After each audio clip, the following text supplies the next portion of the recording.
Good morning, good afternoon, good evening, everybody. I hope everybody's doing well. Do I have, yeah, sounds on. Okay, we are good. Good. Up. Checking. It is 76 degrees, 55% humidity. They claim there's going to be rain today, but we'll see how that turns out. How is everybody? Hope you're all doing well. All right, let's see. Yugo was in first today and has been first 162 times. Only demon is second and has been second 163 times. And Frantic came in third and has been third 107 times. Nicely done. Good morning to the three of you. Good morning, Grumpy Otter. Bum, bum, bum, bum, bum, bum.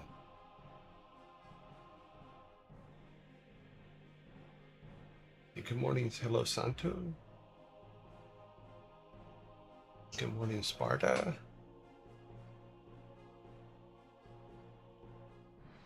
Believe, good morning.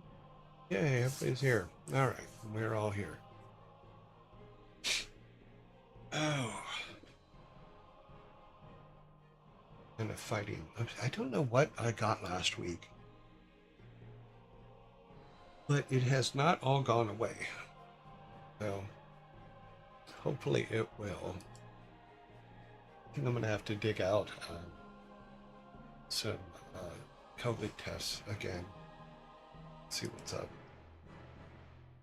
Alrighty. We are going to our shirt today. Our shirt today is immature, a word boring people call a word boring people use to describe fun people.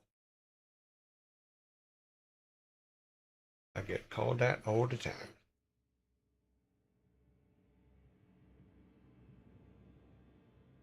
Okay.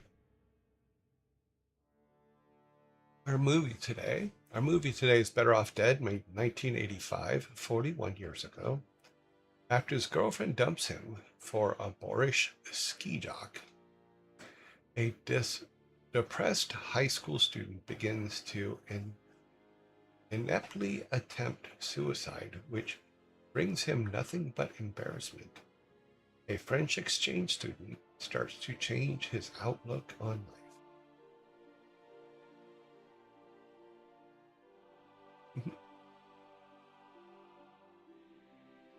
That is our movie. And our album today is The Monkees.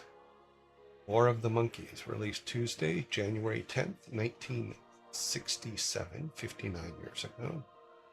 Songs include She, When Love Comes Knocking at Your Door, Mary Mary, Hold On Girl, My Auntie Griselda, I'm Not Your Stepping Stone, Look Out, Here Comes Tomorrow, The Kind of Girl I Could Love, The Day We Fell in Love, Something in the Morning, Laugh, and I'm a Believer. I wonder if the movie would have been made. No, it couldn't have been made today. I think that people would have been very offended by it, but I like it. It's a good movie. But then again, there's not much that can offend me. So, yeah, about it. That's all I can say about that. I'm not. You're not going to offend me based on creative endeavors. Once again, recap: immature, a word boring people use to describe fun people. Movie: Better Off Dead. 1985. Bugle 87 says, my wife threatened to leave me because I wouldn't stop singing I'm a Believer.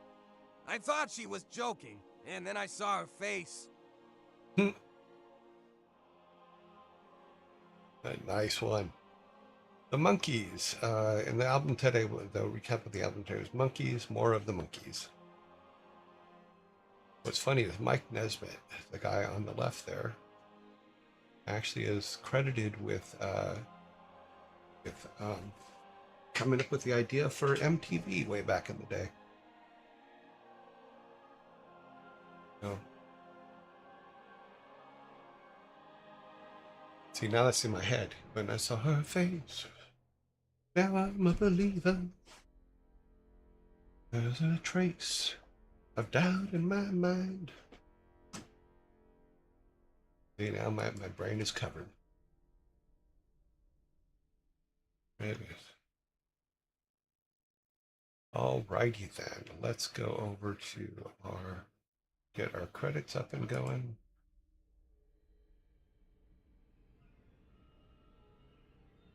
Okay, open up, open up. Oh, that's right. It has to. First, we have to go. Oh, I forgot. It's maintenance day. Well, we'll play as long as we can. Let's see if it'll let us play.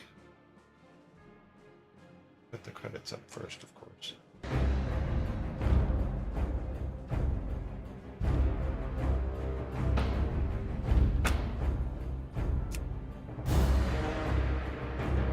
So theoretically, it says that there's a maintenance today. So we'll see.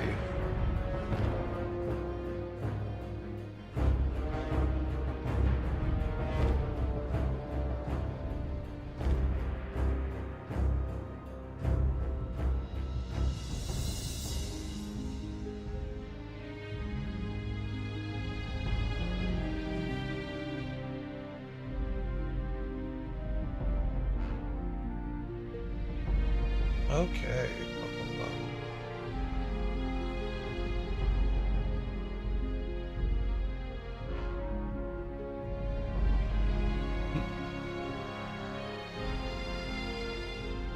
Roman Kenny. That was like Roman. Roman was fun.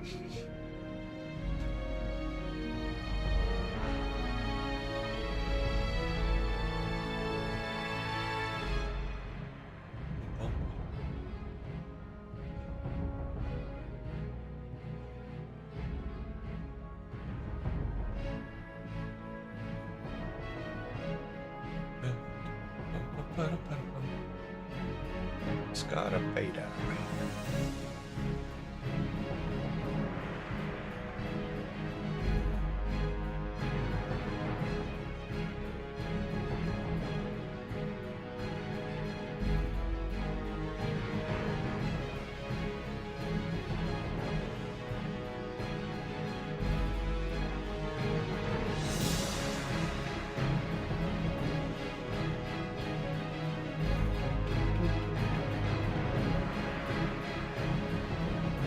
Hayes, composer, Tracy Bush, sound design, Brian Farr, Victor Cruz.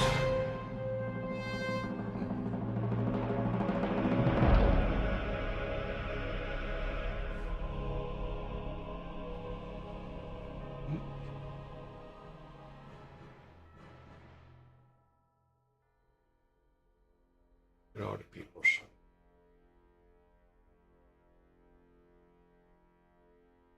Hello, I need no name. How are you?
Jason Stillwell. I think his birthday is coming up. I think it's tomorrow, actually. Let's see. Let's see. Oh, it's actually today. Oh, wow. Adam Maxwell's birthday, too.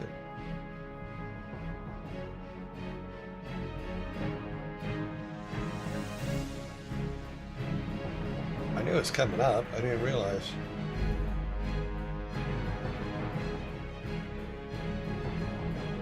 Quite a few birthdays coming up in the next few days.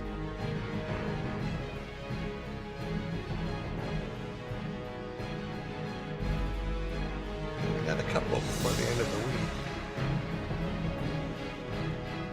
including one of the composers. Paul Menachini's birthday is this week, too.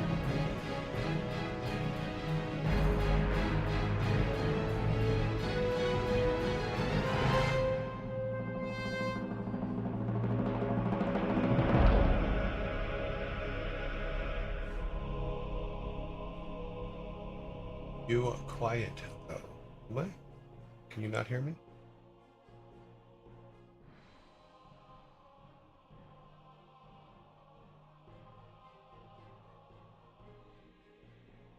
Let's see. Robert Van Dusen. Music is louder than your mic. Okay, well, let's take a look. I have to click back and forth here so I can see the levels. Not seeing them on the same screen. Oh, that's way loud. Here, let me put that back down there. I don't know how that keeps getting turned up because I keep turning it down. But it keeps going back up every time I restart OBS. Here, is that better? Neil Habad used to have a 1964 Mustang. Jack Sterling. Very transparent guy.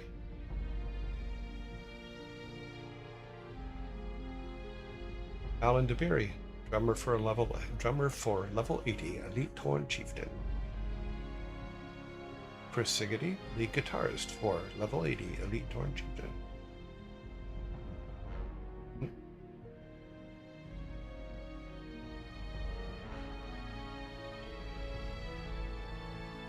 Aside from WoW, has the habit of ignoring your audio settings.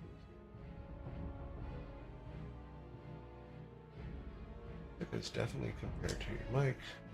Aside from WoW's okay.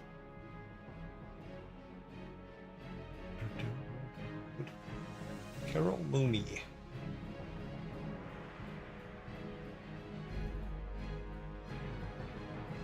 They might be giants.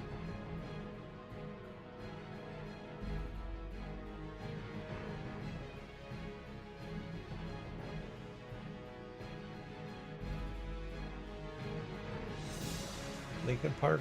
Yeah. We played BlizzCon once.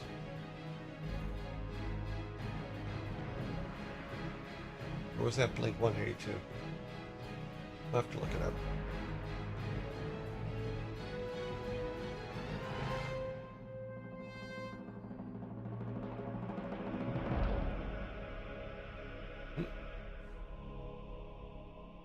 Yeah, this part is you were allowed to submit anything you want, any people you wanted into, people or things you wanted into the credits, and that's what this section is.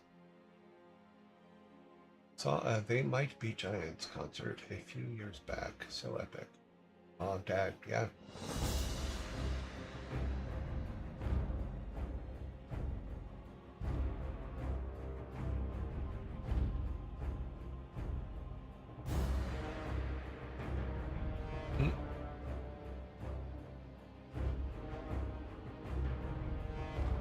Puka. Yeah, one of the designers was Gary Plattner. Puka is Gary Plattner's wife. Gary Plattner also used to do a lot of stand-up comedy stuff, which was really, really good.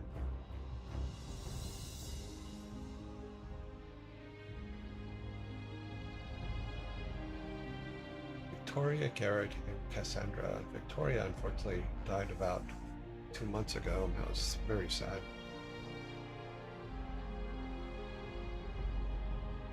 News kind of works up.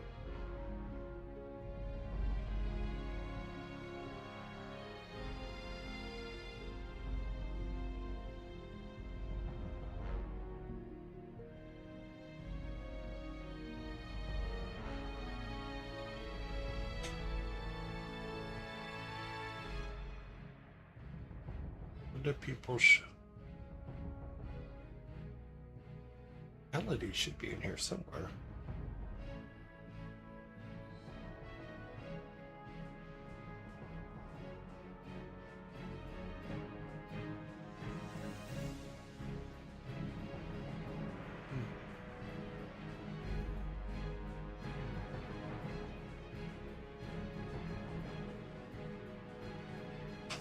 don't see her, but she's got to be in there somewhere.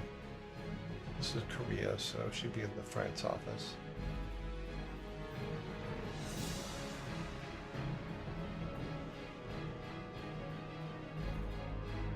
No pixels were harmed in the making of this.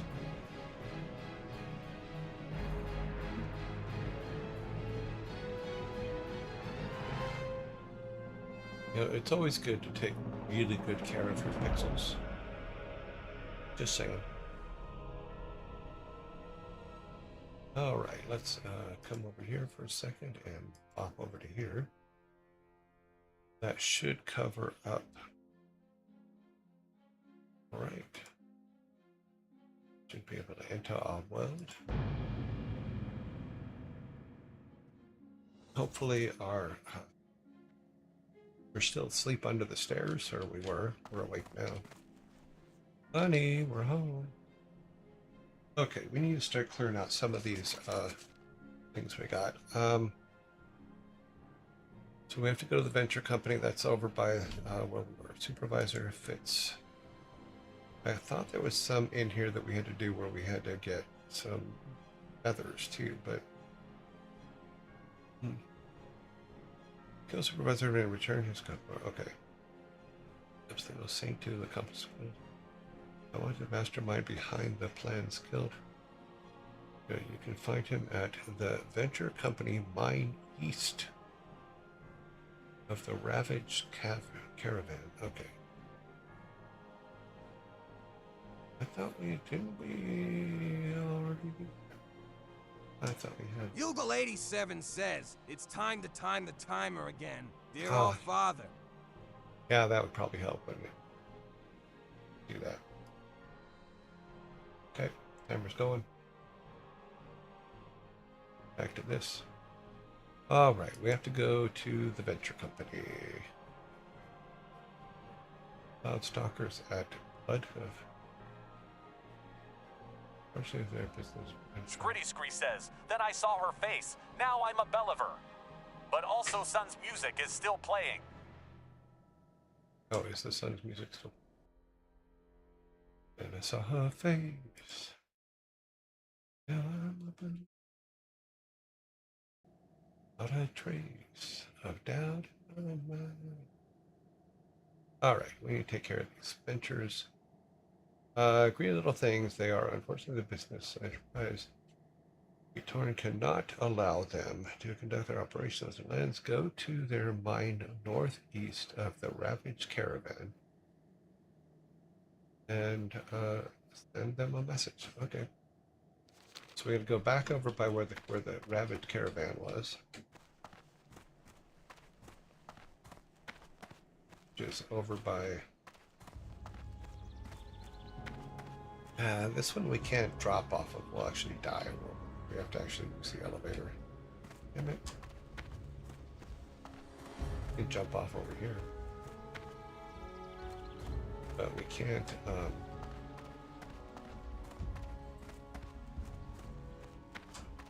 we will actually fall. What's this guy have to do? Ah, I've been expecting you. Winds be at your back. Okay. Wow.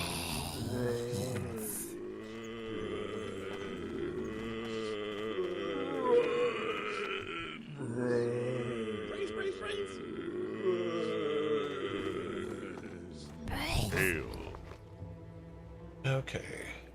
That's not going to help us. That's not going to help us. That's all flux. Everything's Go in prepared. peace. All right. Yeah.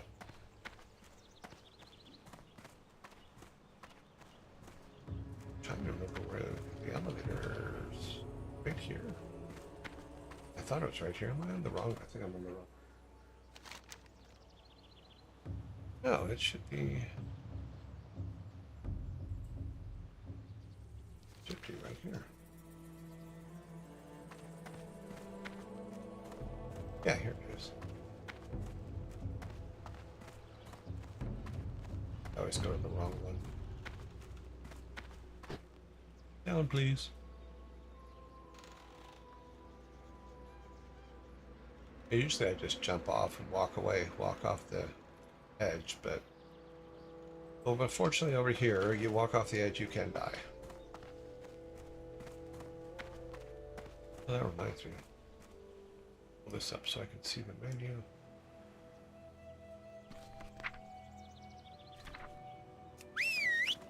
Oh, Timmy. It's Timmy Tiger hanging out with us.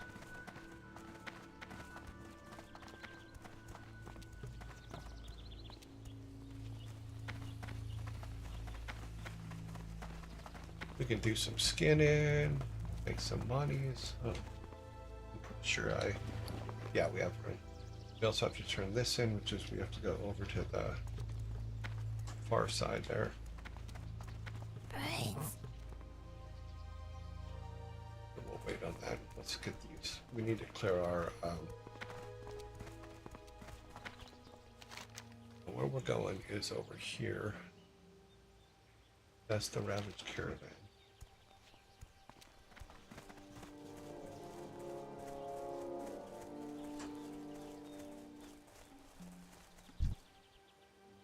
Get him, Jimmy.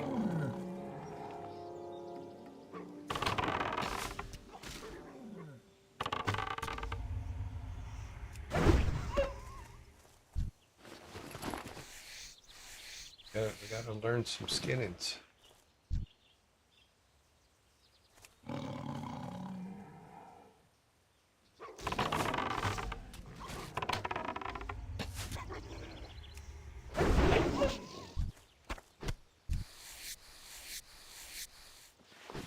Okay, boop, boop, boop, boop. Okay, go over here.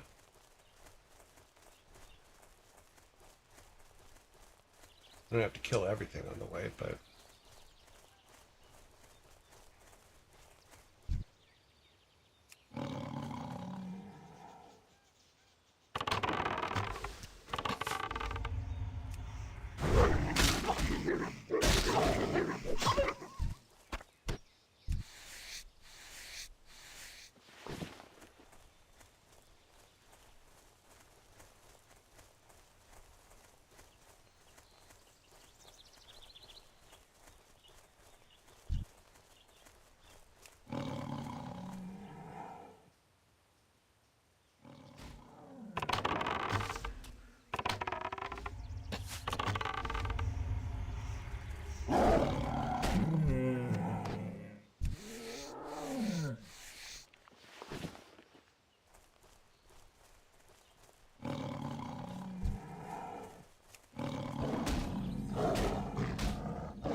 Cast that yet.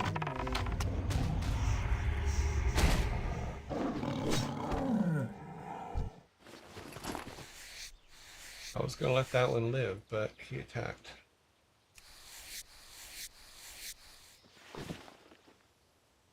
This guy gonna attack? He shouldn't.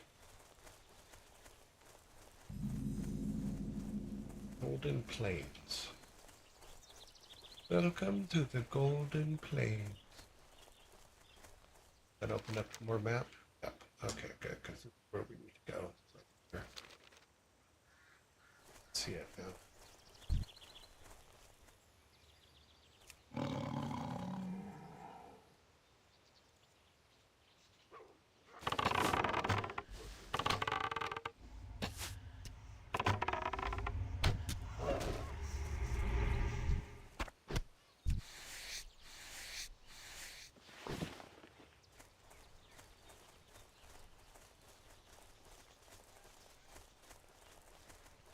Okay. Turn that over so we can up. Looks like it's right there. Yeah, we're heading right for it. We're heading right for it.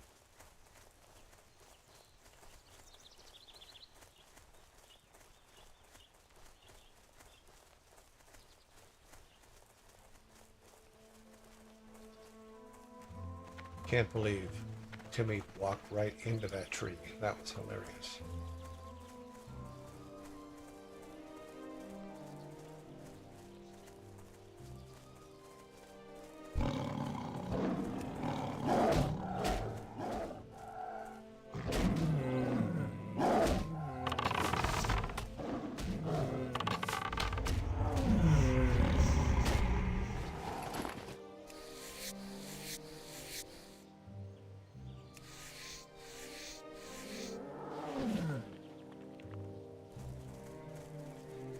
Okay.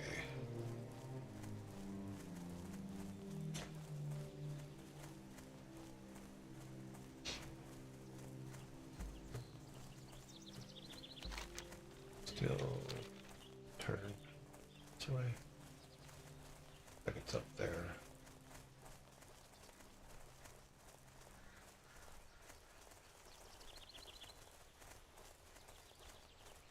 Assuming the way up on this side. Because there's a rope.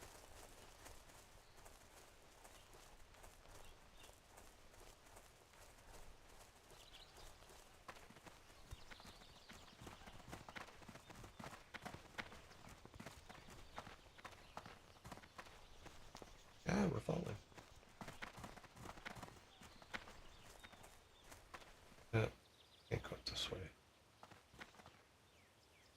Go around.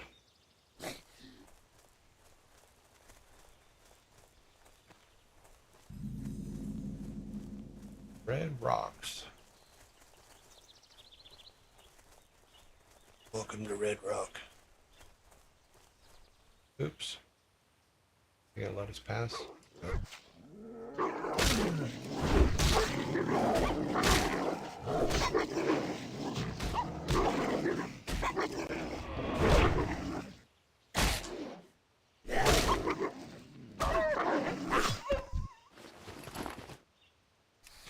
You could let us pass.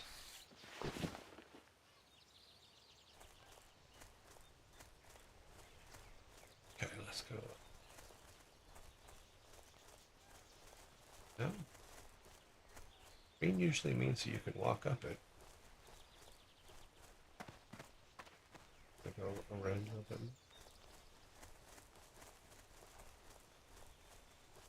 Here.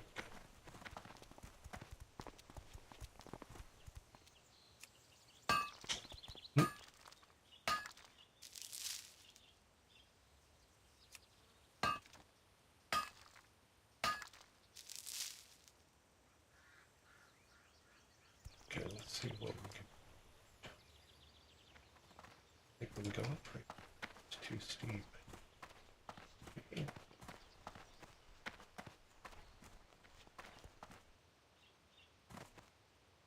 That side, we came up on this side.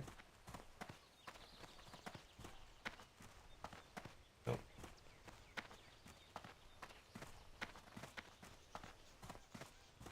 Get over here. Yeah, okay.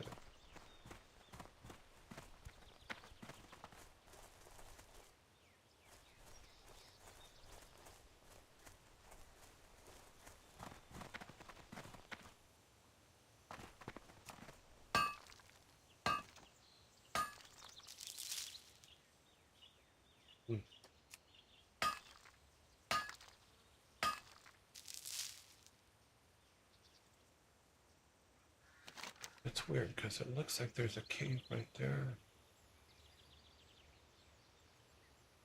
Let's go over there.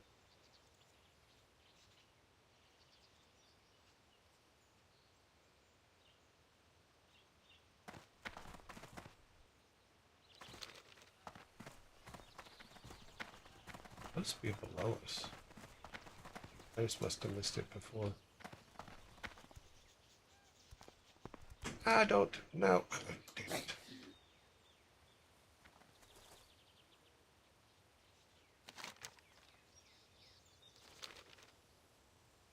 Go.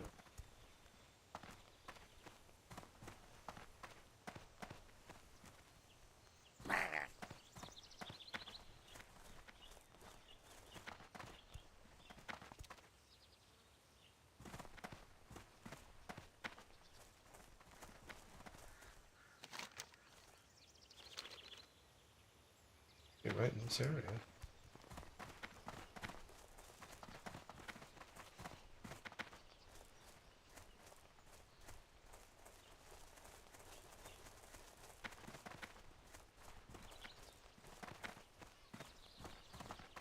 Okay, can't go up that way.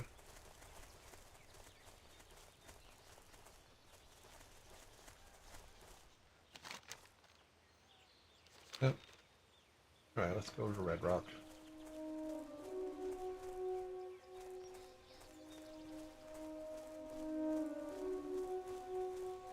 It's up there, but I don't think we got there.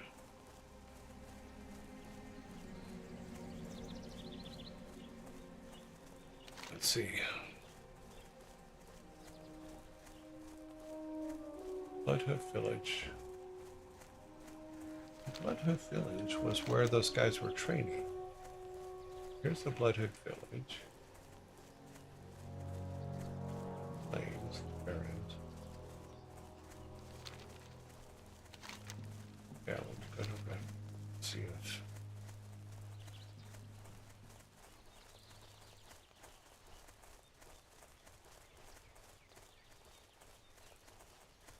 The bold adventurers running through the forest.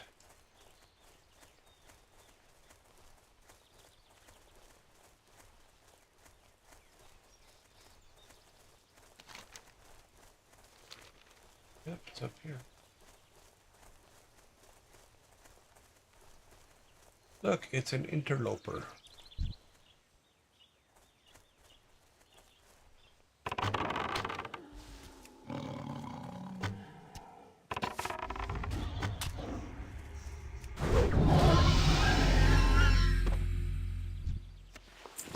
That's right, that's our little buddy leveling up.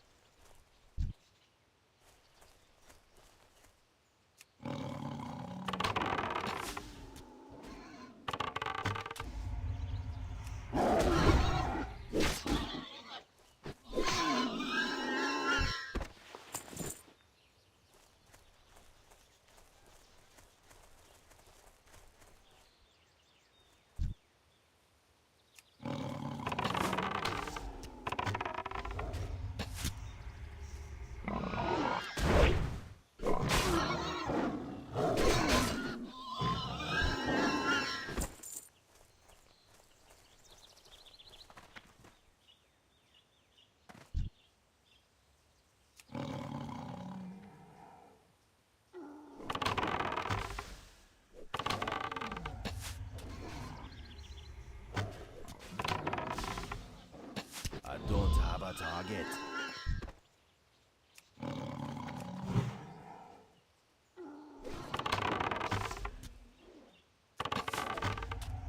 That spell isn't ready yet.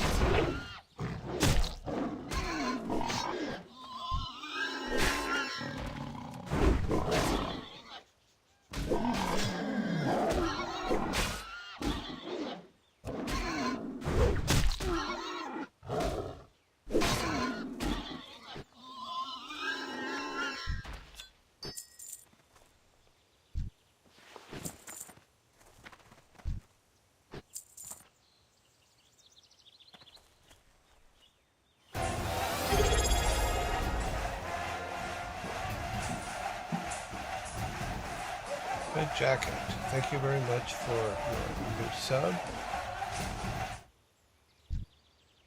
Talk to the sky, or is this how gonna attack us? Oh, ancient spirit.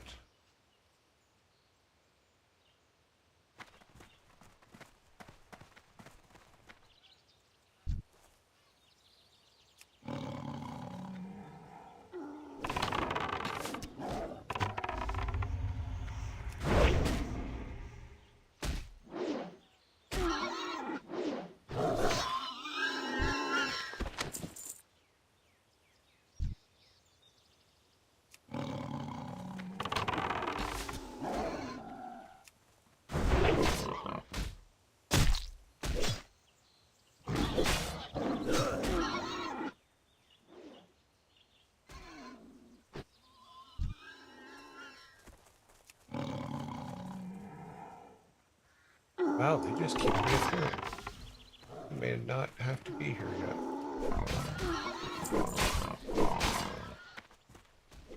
Let's call.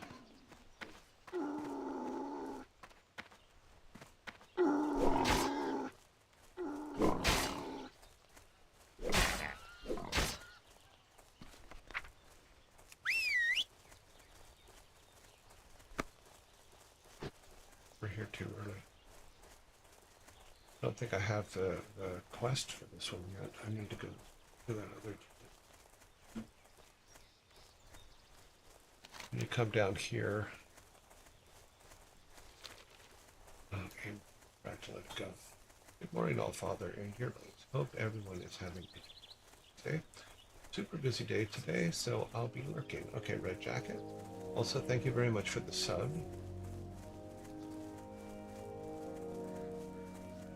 I'm out for. Okay.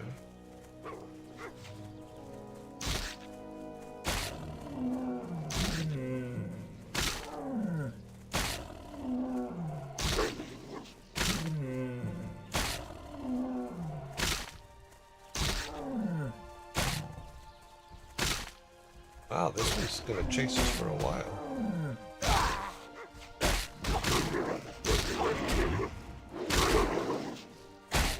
Those two stopped. Why didn't this one stop? Stop. Now they've stopped.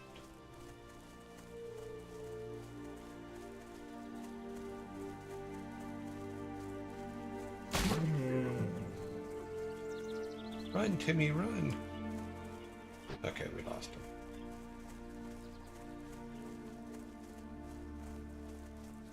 I have to give Timmy some food. That will make him happy.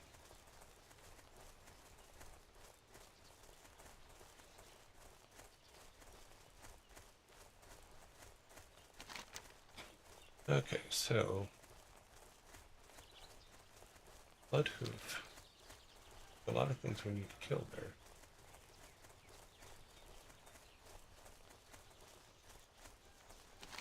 It says here,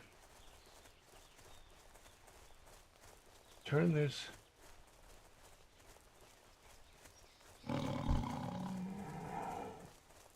Depths they will sink to accomplish their goals, discussed in details. At the Venture Company mine east of. So here is the.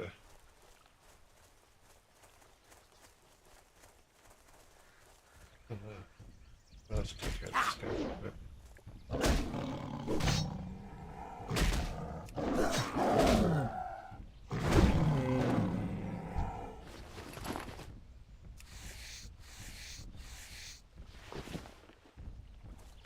It's supposed to be east of this.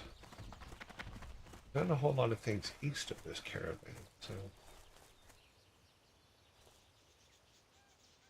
Oh, that mine, but that's way high. Must be a way in. Must be over there.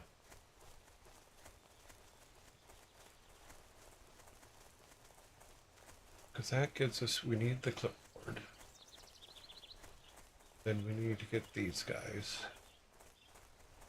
Not allow the conduct of operations land go to the mine northeast of the ravaged caravan. That's the mine up there. I don't think I can get from here. We walked up here yesterday. Too.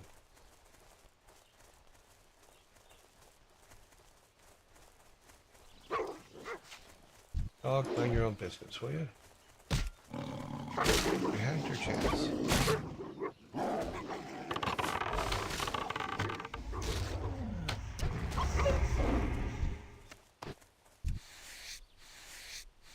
You're just gonna give me practice at skinning, buddy. Okay, let's go up. Up over this way.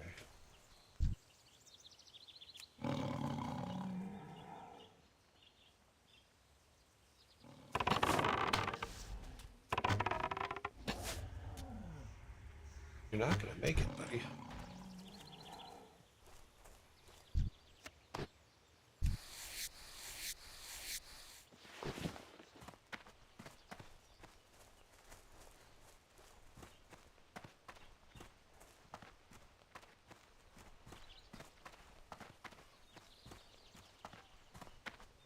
No, it's not going.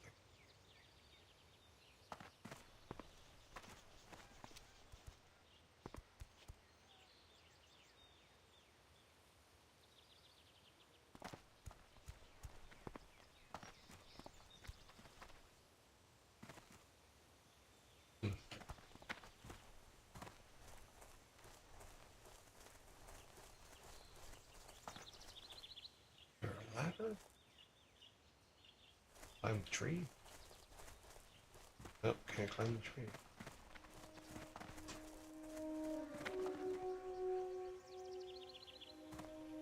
Let's look over here. There's gotta be a way in.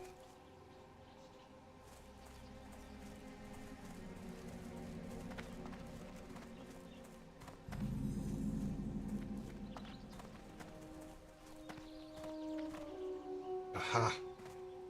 There we go. Those are the guys we need to take out. See if we can get them to chase us over here. Can you come over here? We probably can, but we can't get to him.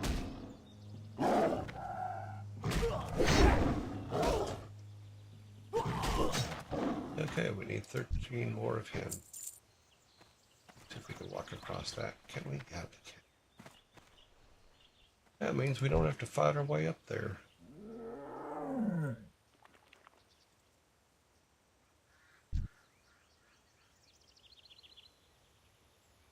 Focus.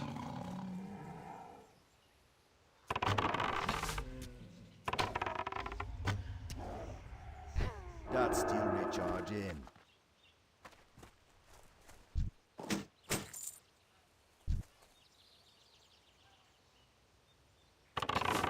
That spell isn't ready yet.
Nothing to.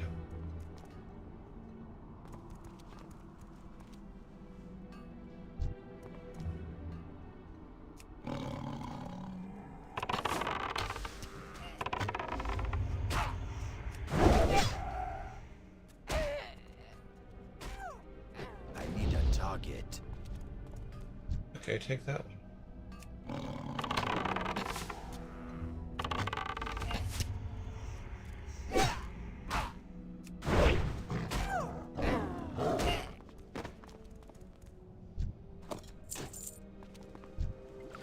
Inventory is full.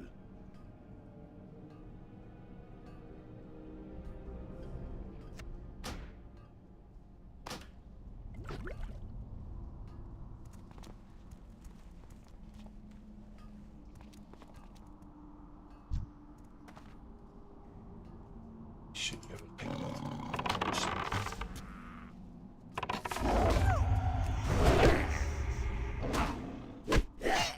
Especially if one of them doesn't carry it, the other one's getting beat up.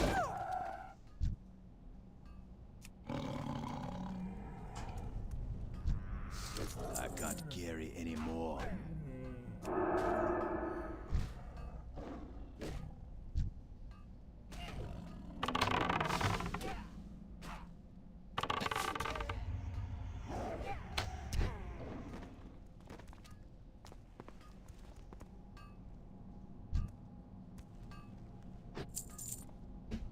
All right, so what else do we... Wow, 9 of these guys.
Interesting.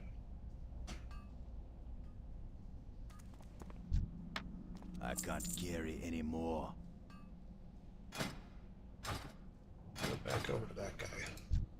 Inventory is full.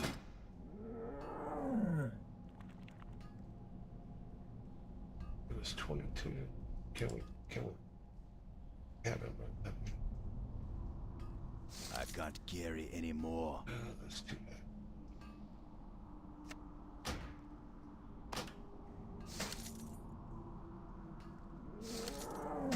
Guess I have to learn how to train for male.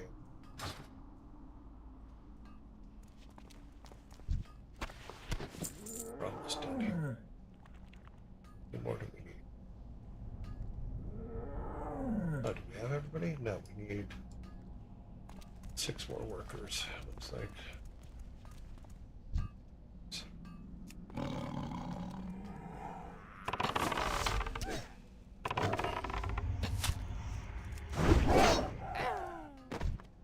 Inventory is full.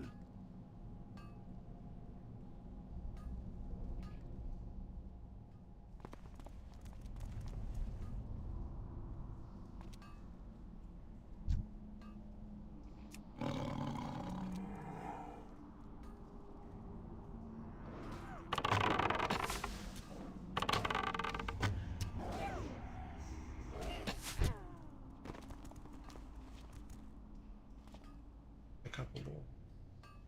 Ah, there's something. I think that's just mine.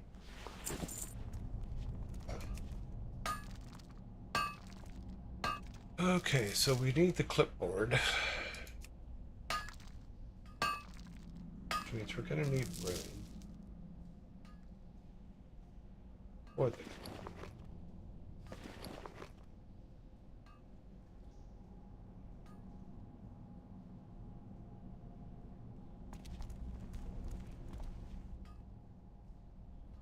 side. Let's hope.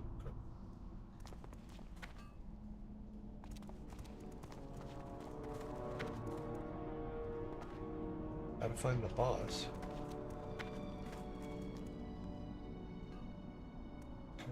Supervisor. Not all the supervisors.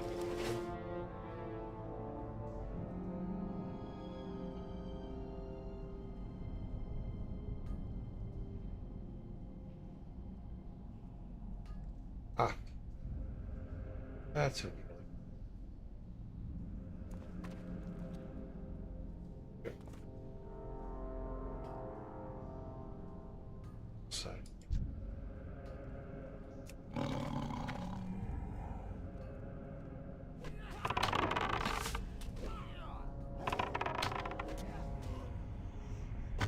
I don't have a target.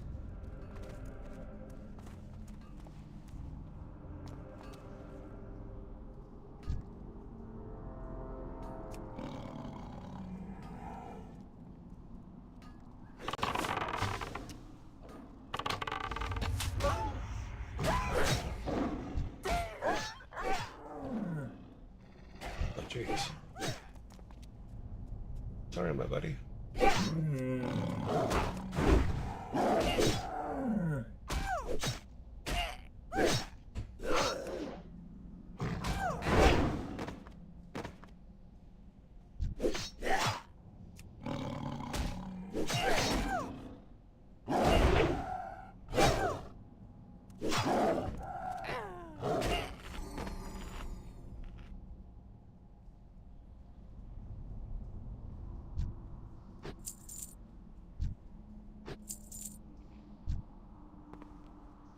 I can't carry anymore. Okay. We need that guy.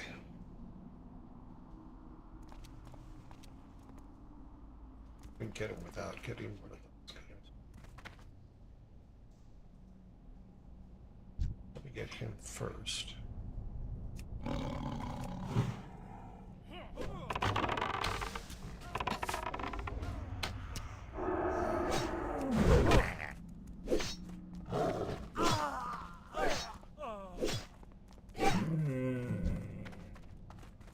Yeah, I'm not seeing the little guy.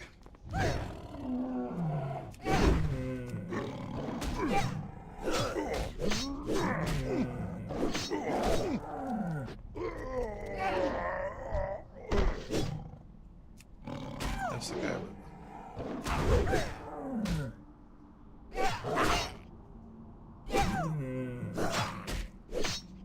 Hang in there, buddy. Hang in there, buddy. Don't die. I need a target. Inventory is full. Okay, let's get rid of this. Got that and that. We need one more of these guys. We'll probably get worker on the way out, because they probably respawn back here.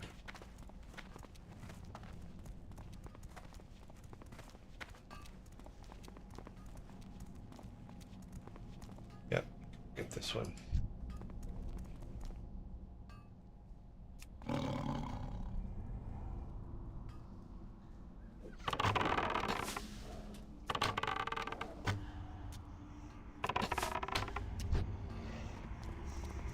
That takes care of all them. I can't carry anymore. Okay, we have to get up here, so that is the way. Now we can just run for it. Let's run for it. See what happens. Come on, we'll run faster.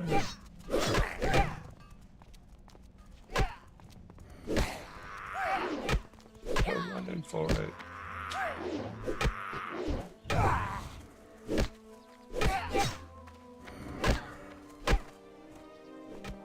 About to die because I'm an idiot. Okay, running for it wasn't the best thing to do.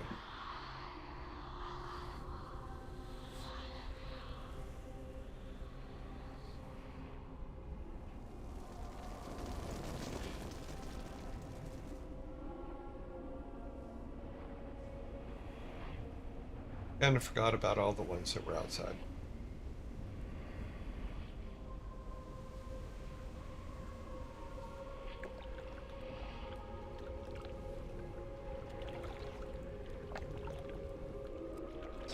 But we have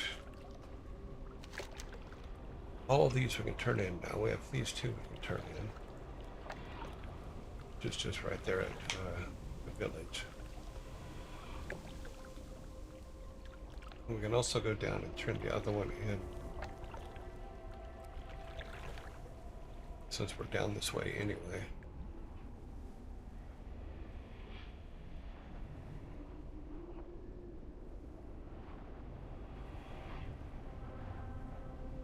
What happens when you get impatient? You're just like, I'm just gonna go run for it.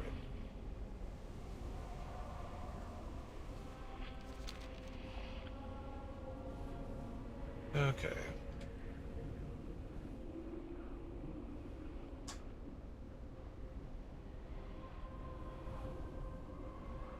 On your ship there. How close can I get?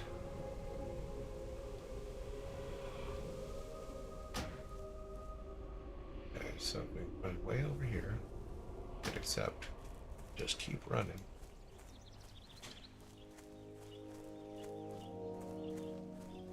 See if our dog died. He did not. Okay.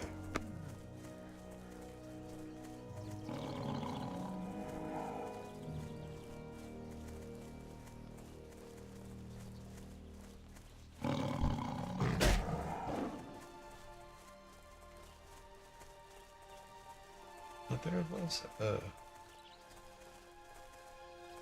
maybe not.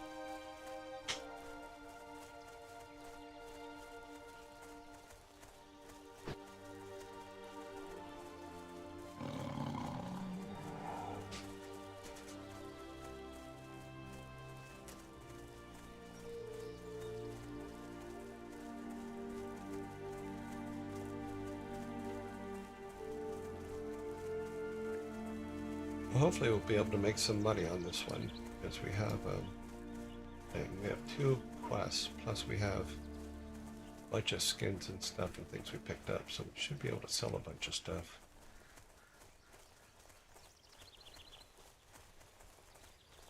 none of the people being trained out today?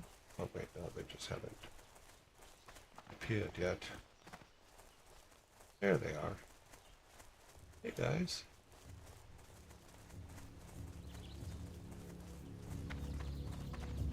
Alrighty then.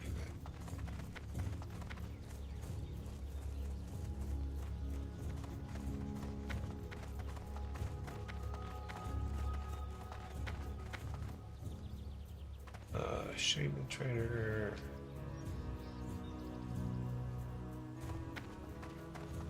Get this guy, turn these things in. Greetings. May the eternal sun shine upon Continue. thee. Walk with the earth. That's one. Winds be at your back. You turn the rest of these in first. Be I'll be careful. back, dude. Turn these two in. I think we're in here.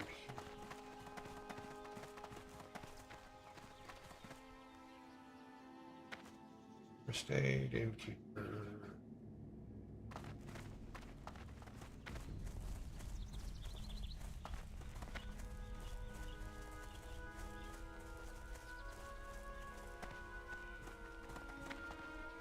Hello.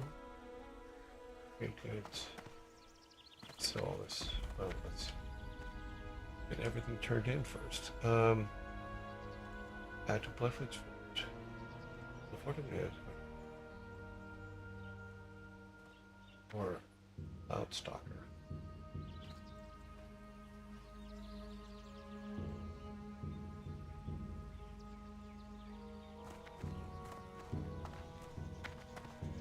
Prince.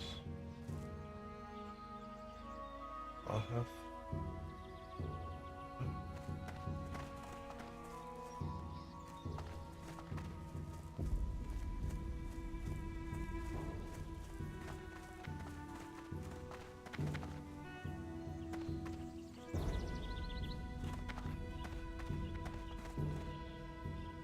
Oh.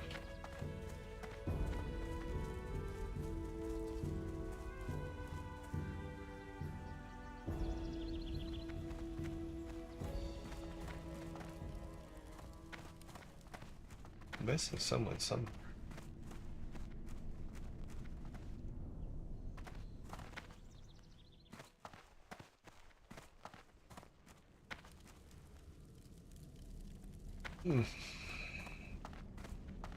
In the right place, can't find the right guy.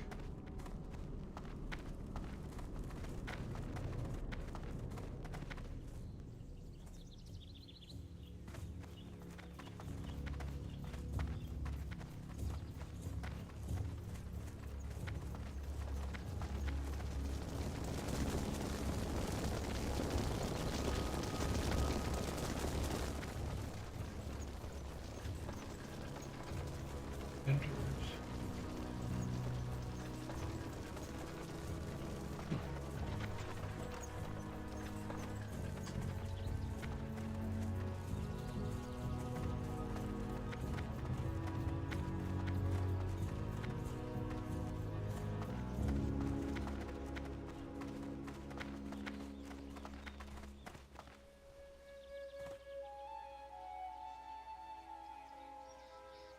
Boring Cloudstalker at Blood. Okay.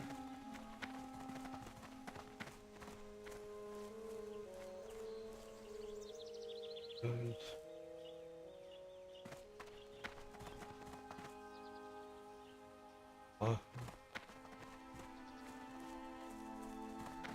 main color. Maybe up here. Runner. Long cast.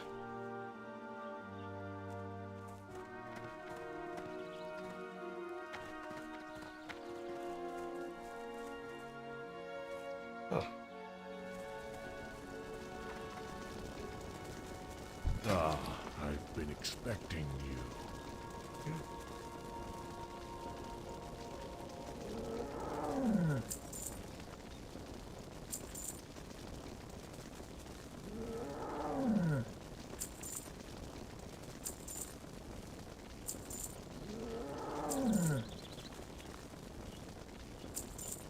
So skins are worth it.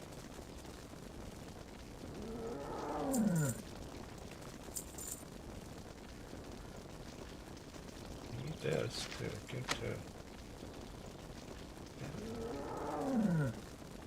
And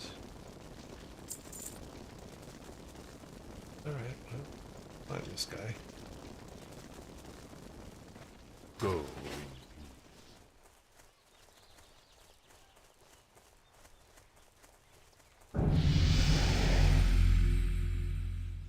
Oh.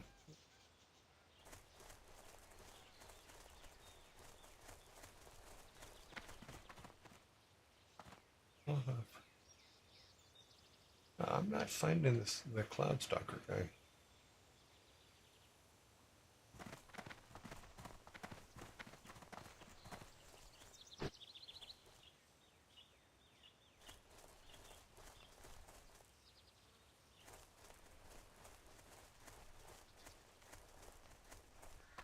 I am in the Bloodfoot. Iron. Rough. Hawk. Jones. Oh. Deep cut. Cloud Main. Let's try talking to him, see what happens. Hail. I just give you directions. Be careful. What brings you here? Skinner. We got all that. What brings you here? Leather.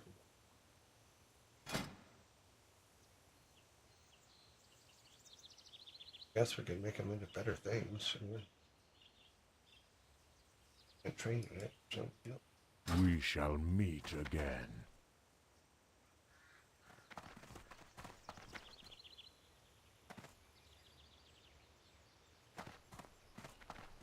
Well met.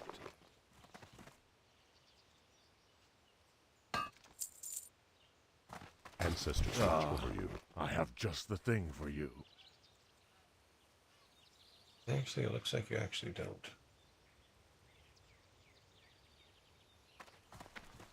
Peace, friend. Nothing I can do. Farewell. Well, I'm not finding the guy.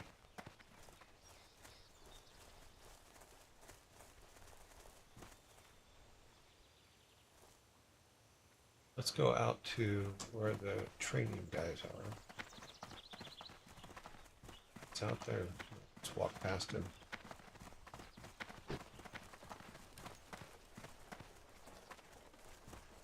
Or he's one of the guys walking on the road or something.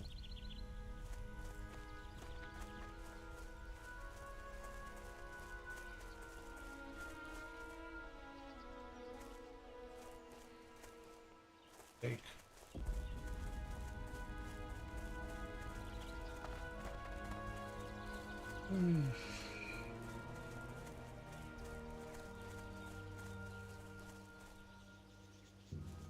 Warrior, warrior. Warrior, warrior. Apple. Stone house.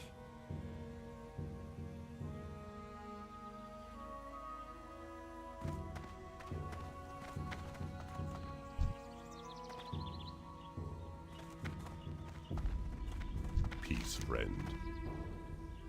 Be careful. Okay, well. Can't turn something into a guy you can't find. You read it again. Kill the workers.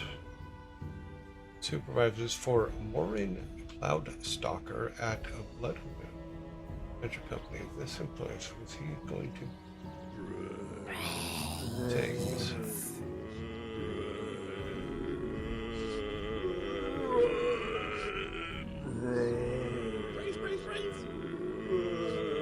Explain a building to a company employees haven't seen it been. Okay, well.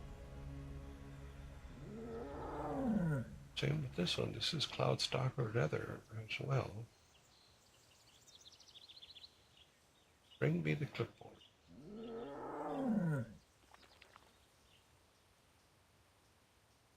Well, let's go and come back. Maybe he's a time guy that just shows up now and then. Or we're gonna run into him on the road. Guy there, what's that guy? Him.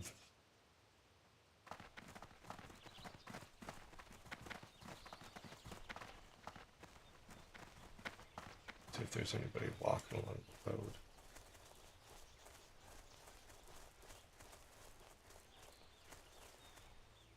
That happens sometimes too. Pick up a quest from a guy on the road.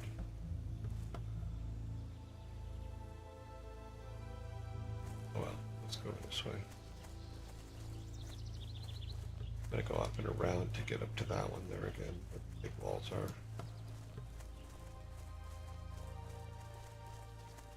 Brave Rockhorn.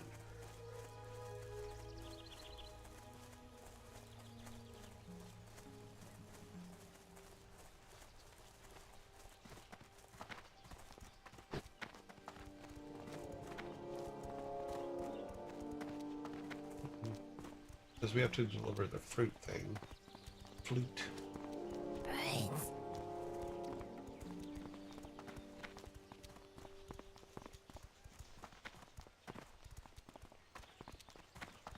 Alrighty then. So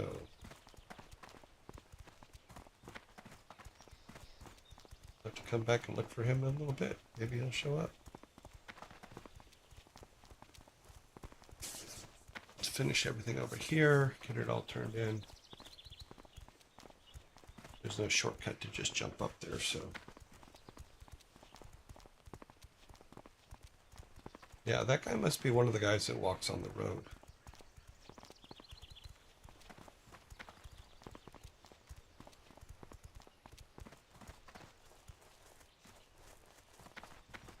I was also thinking about the updates that they do on Tuesdays. And what we may have to do is have a solution for if they're doing updates. If they are, then we will do other things. That is a solution.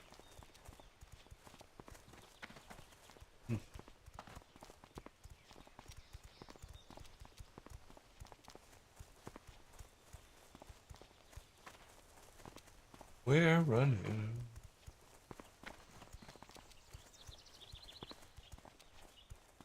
Driver.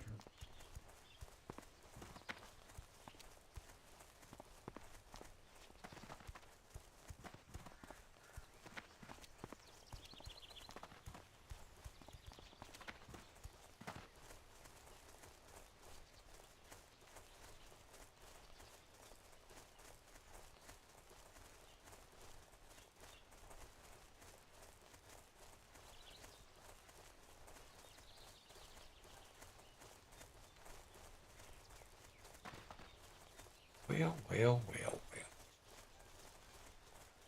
Oh, protector. These guys are protectors.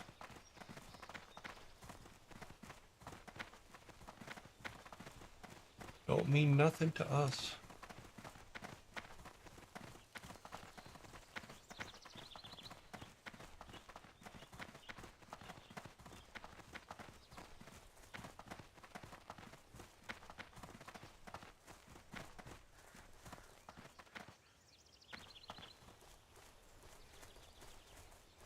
Level 3. Yeah, he's not gonna attack us.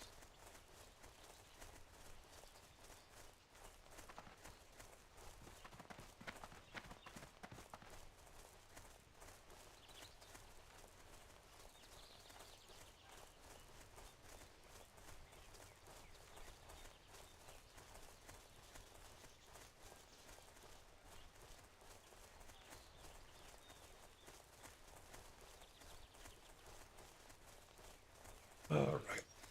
Got a couple things to turn in over here.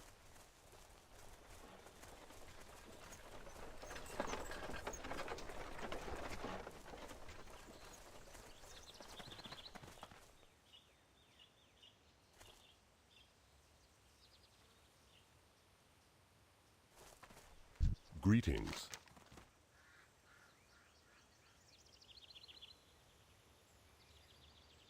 Farewell.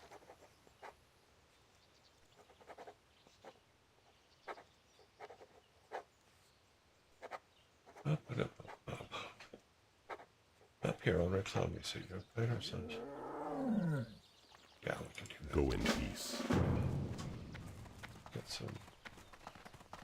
Have that flute thing to turn in.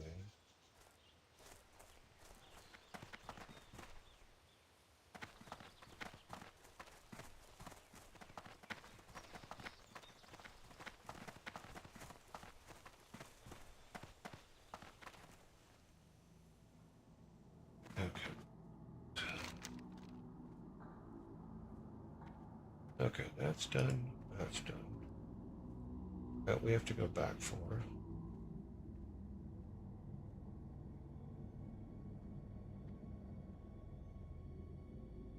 That's the one we just got. Vehicles are on Stone Talon Mountain. Go to that. These are all barrens.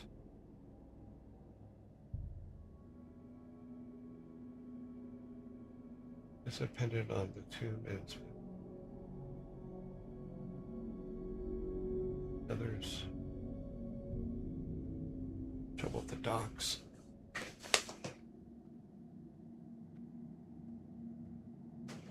What was the one that we needed that stupid flute for?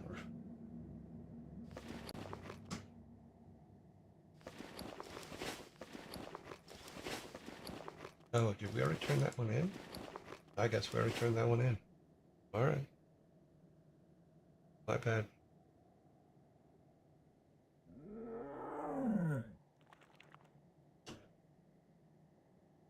All right.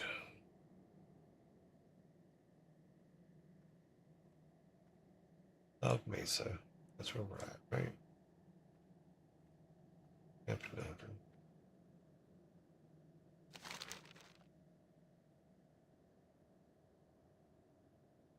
We got Red Cloud Mesa, so we're supposed to be up here.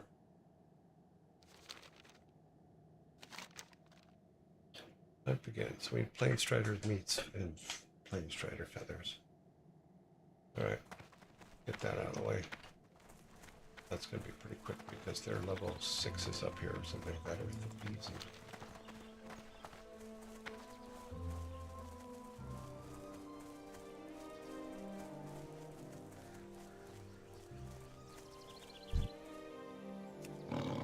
I don't even think I have to do. Well, I do have to tag them, because if I don't tag them, then you don't get the reward for them.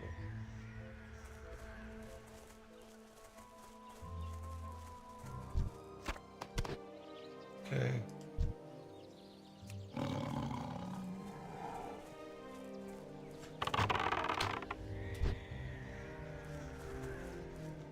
Might as well not even send Timmy after him.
Okay, just need now. Need the meats.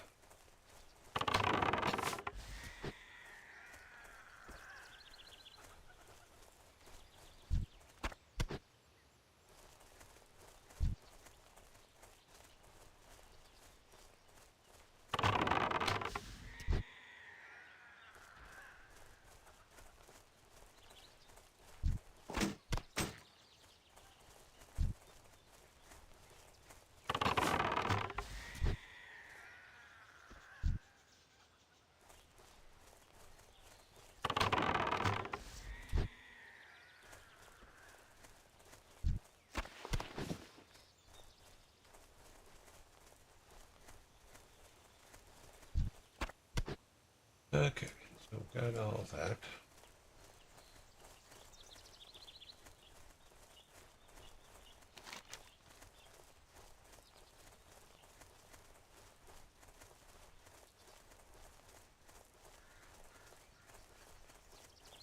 Oh, I thought I saw something.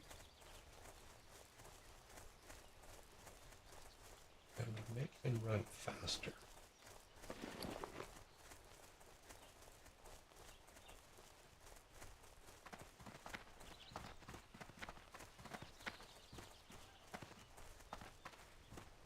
Should be that.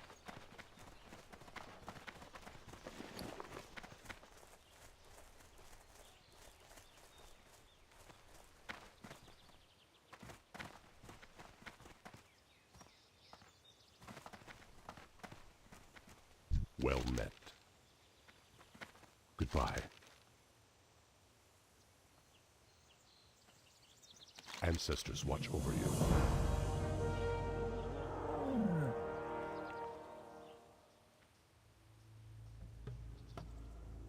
Great, but we can't use it, so we can sell it. Be careful. Go in peace.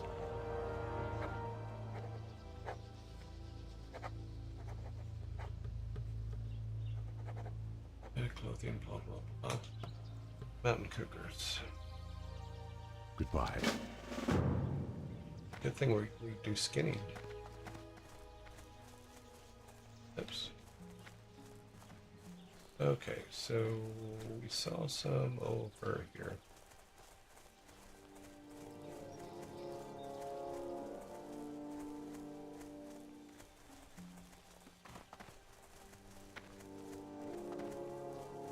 These guys have so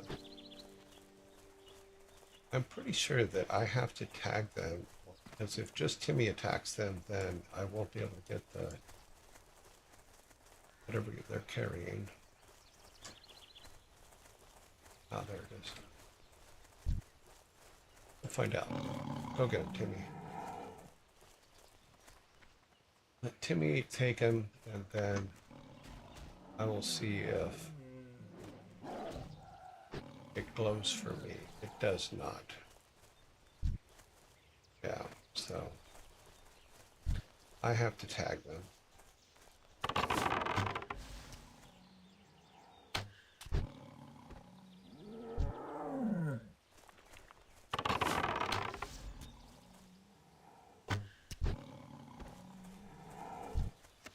Inventory is full. I can't carry any more. But they made me keep all of those, I thought.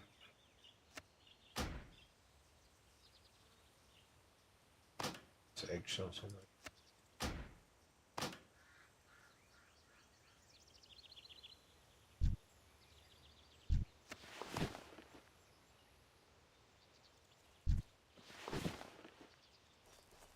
Okay.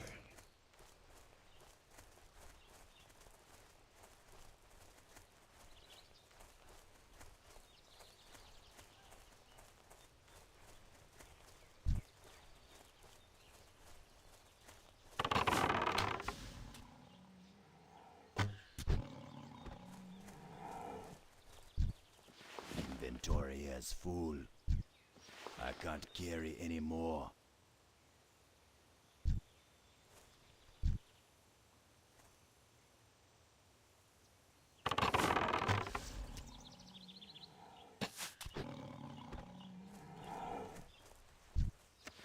Inventory is full.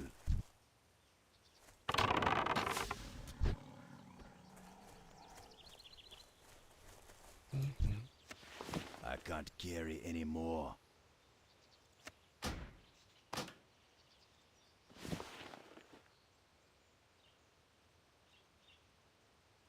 Wow, no, shouldn't have that one up. So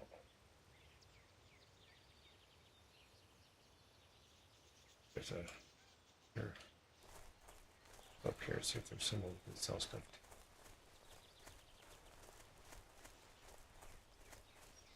Because we need 25 silver. to get a 20 slot bag.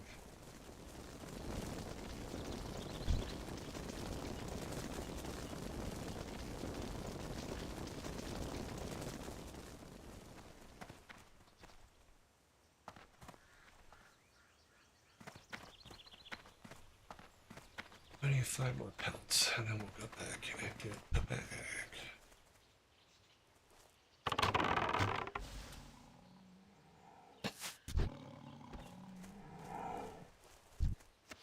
Inventory is full.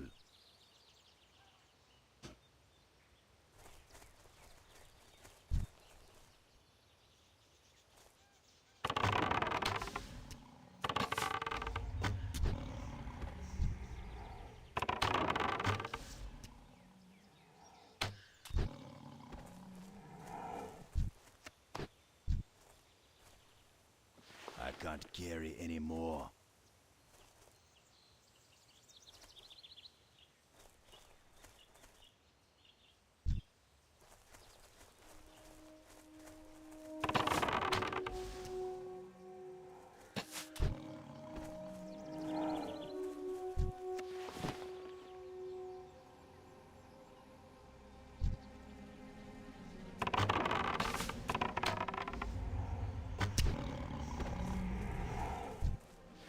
Inventory is full.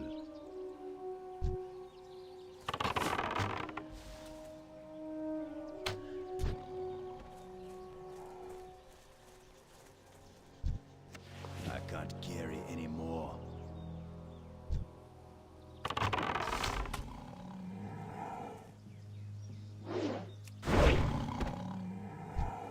Inventory is full.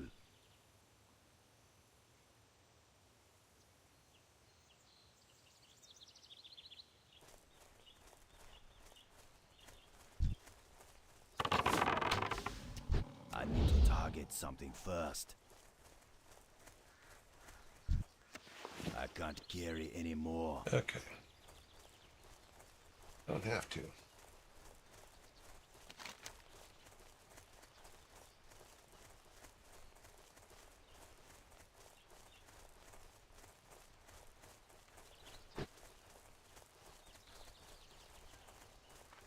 Get it out of the way.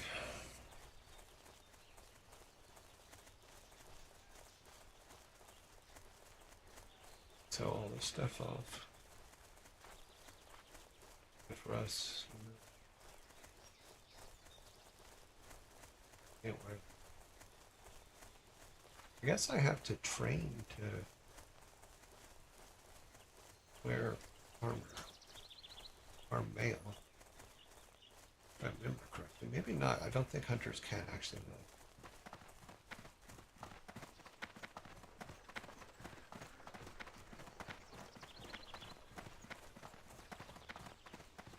How may I aid you? Ancestors watch over you. Farewell. He never takes stuff out of our inventory. Goodbye.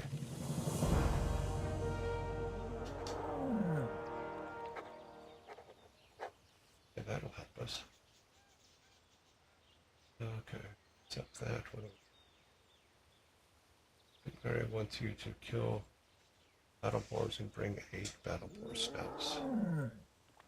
Ancestors watch over you. Sell some stuff off. Well met. Okay. Done.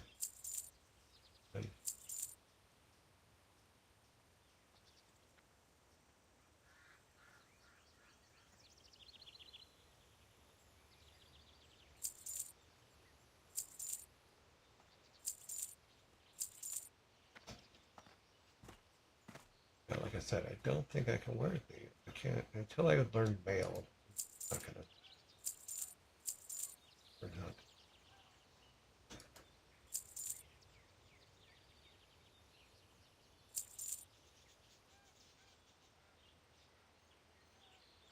Those, I blow that horn, sell this. Yeah, we're gonna see. She does not have bags. How are we for arrow? She doesn't have the 3s. No, she doesn't have the Be 5s. careful. She doesn't have our size arrow. What brings you here? The May the winds guide eternal you. sun shine Walk with upon the Earth thee.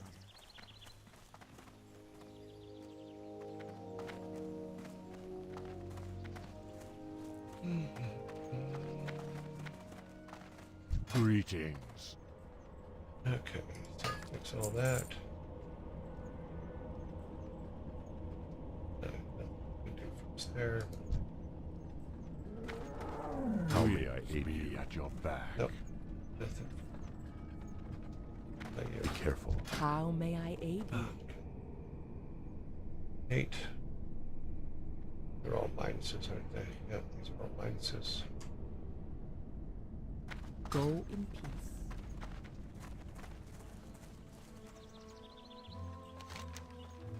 All right.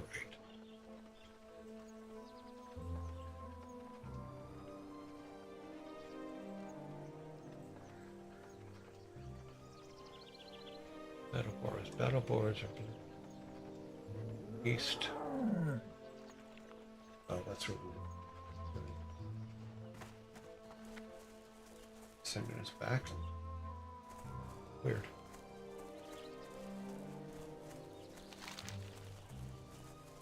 Over here is where we're supposed to be going.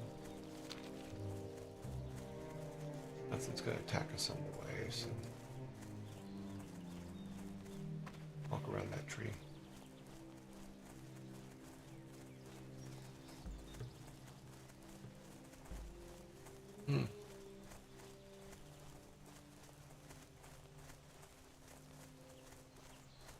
Water.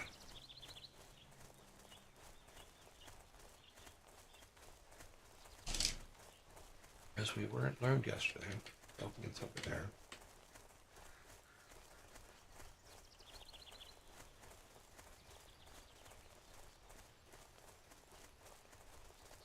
That's weird. How did that get changed?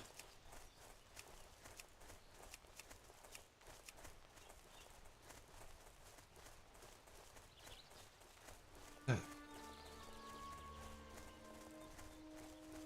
A rock robot guy. That's a battle board. That's what we're here for. I can't cast that yet. Brains.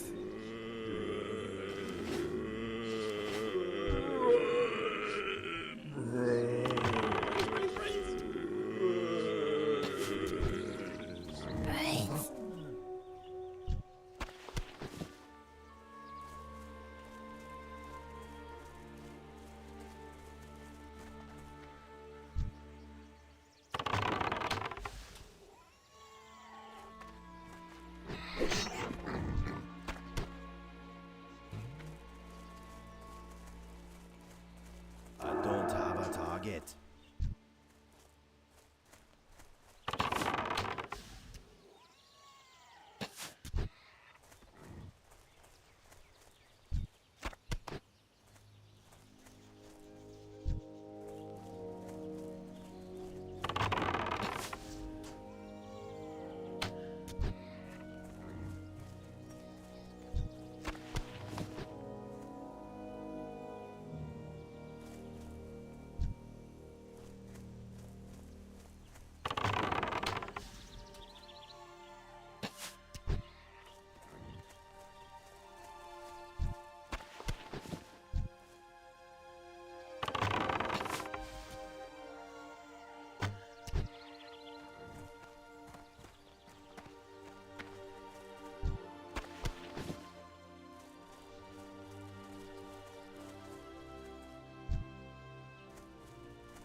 Okay, almost done.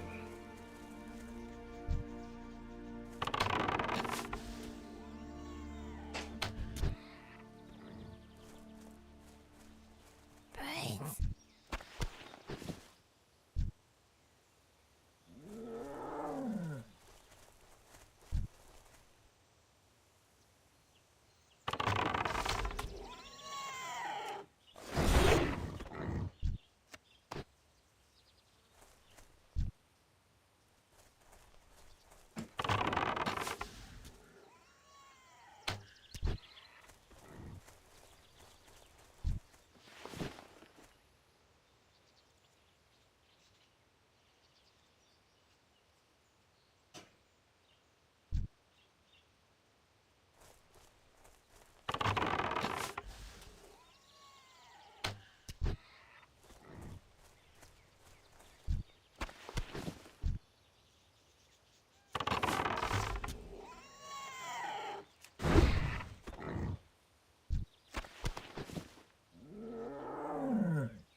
Guess we're looking for things we can sell.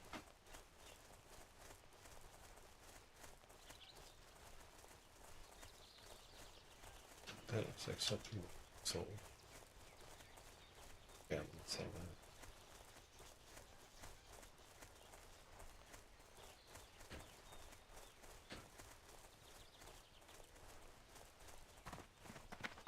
Bum bum bum bum bum bum bum bum.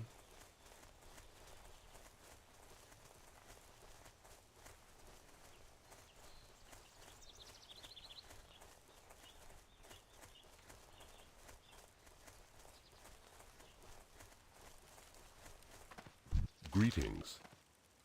Go in peace.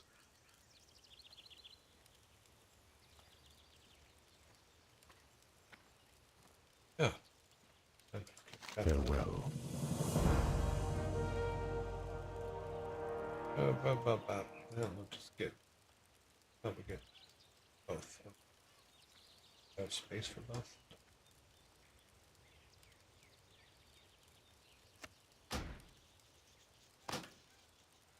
Ancestors watch over you. Sell things over here. Greetings. Okay, these are. Yes, yeah.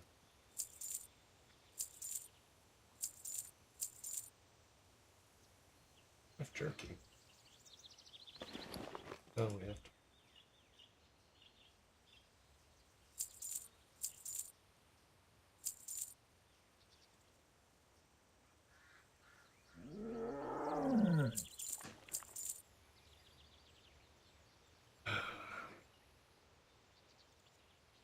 That's everything May for the this eternal area. sun shine And nothing else.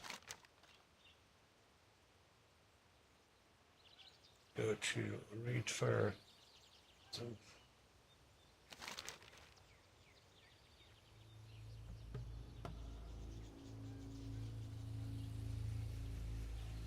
Thought that was here. No, that was the other.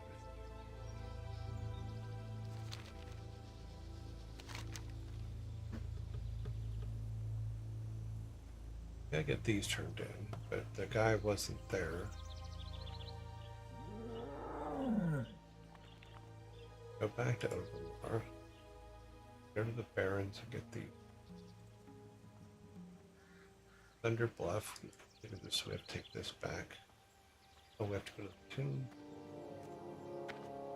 This tomb in Silver Pine.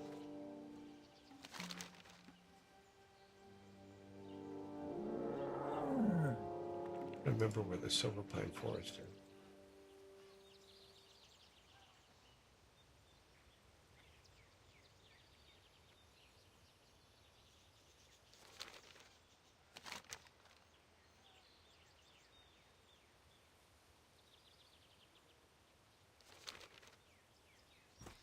No, we got everything. Let's go back to where we couldn't find the guy.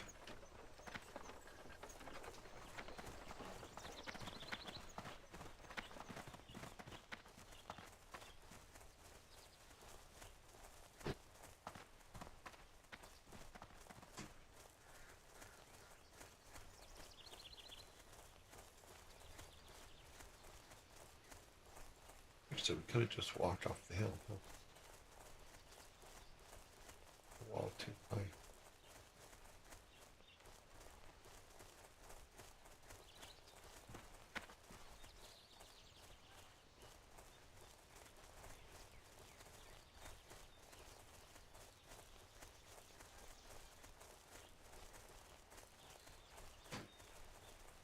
The wall's too high, we can't walk.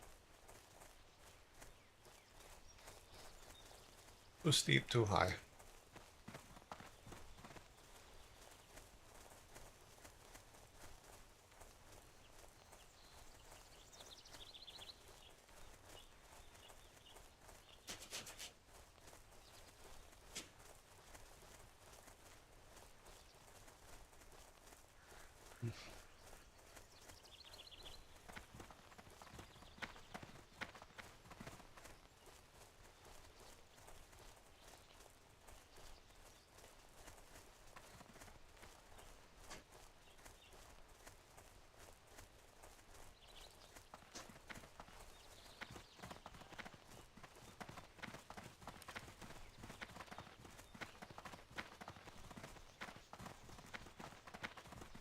Shouldn't they be facing the other way?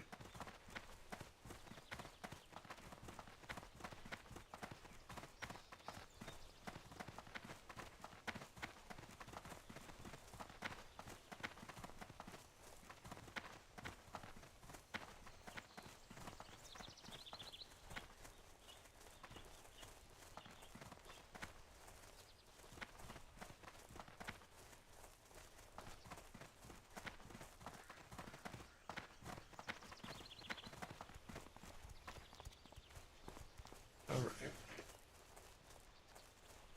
We have to find the guy to turn the stuff in.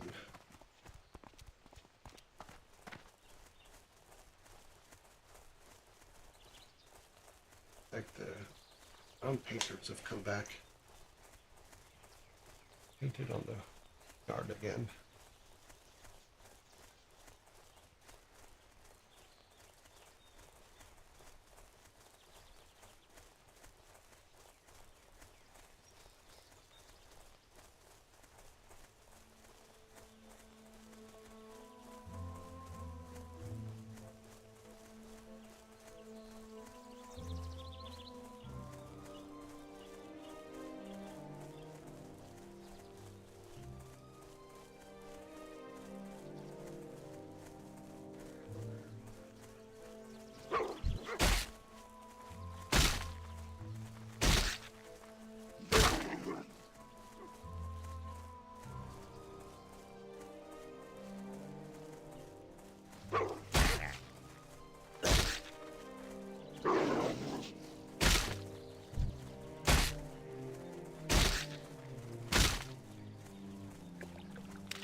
Alright, let's see if we can find this guy.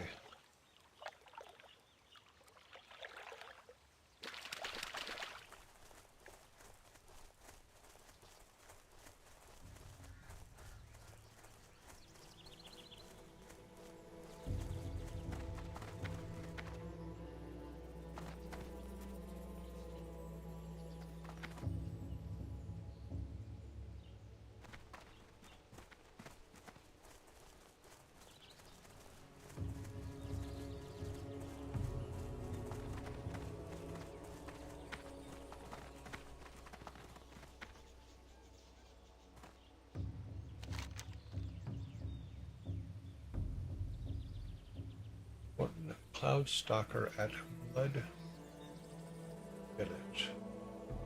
Cloud Stalker. Cloud Main.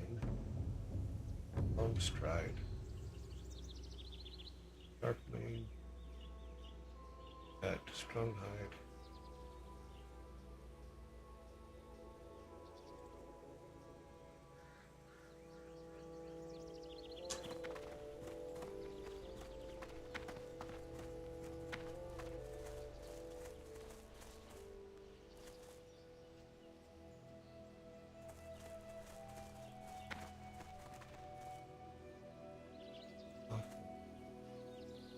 Singer.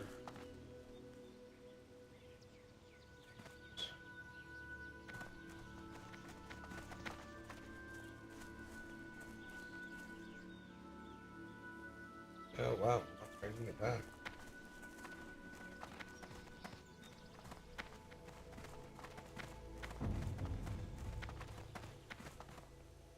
None of these 10.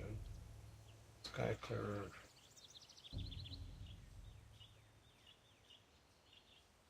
Swift.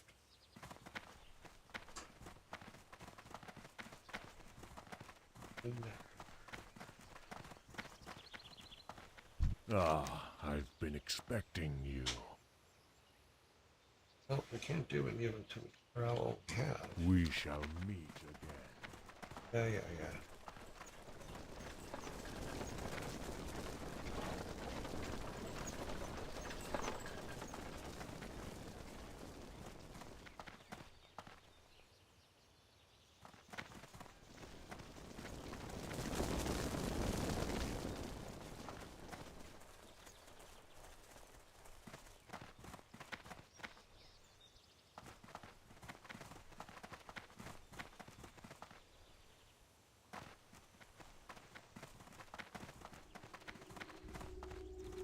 What brings you here?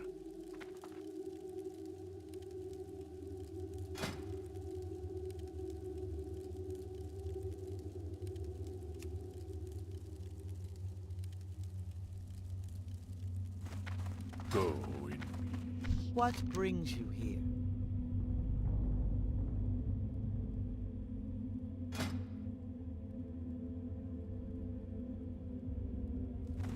May the eternal sun shine upon thee. Pretty sure there was no one up here. Get on the patio. Get on the patio. Not upstairs.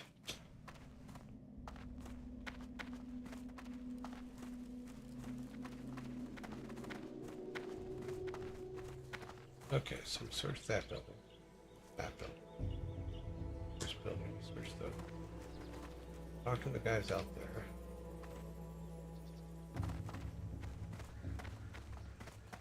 Over here, and then we'll have to walk up the road and see if he's. Like I said, if he's wandering up and down the road.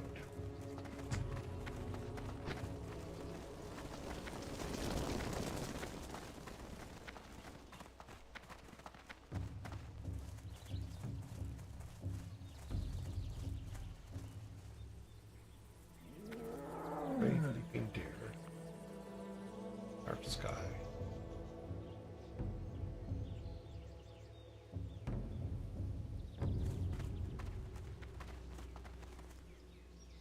Well Coast. met.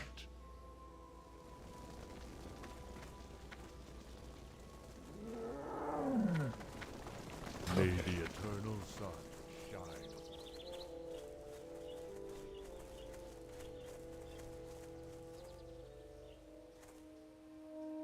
Dark sky. He would have to be. We've searched that whole town.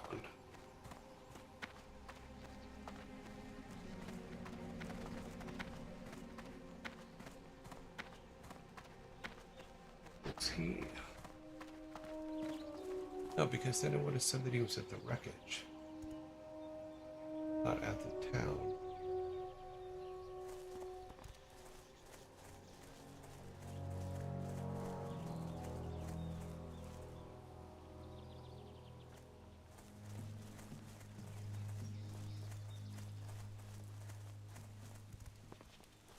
Very confused.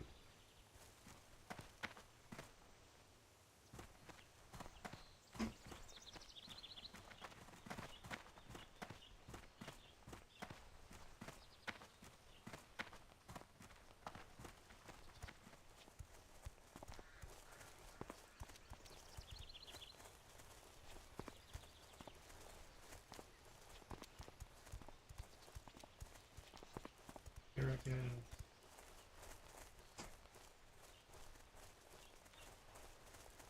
And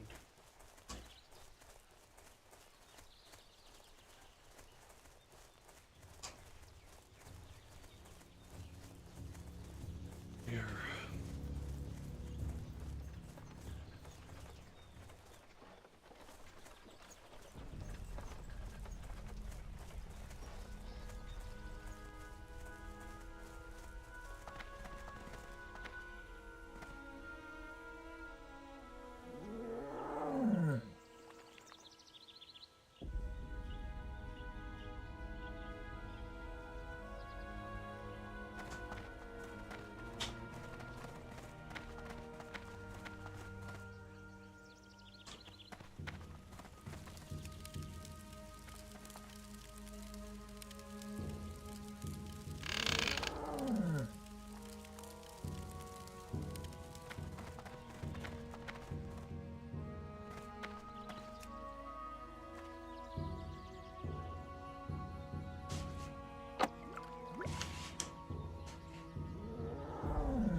Well met.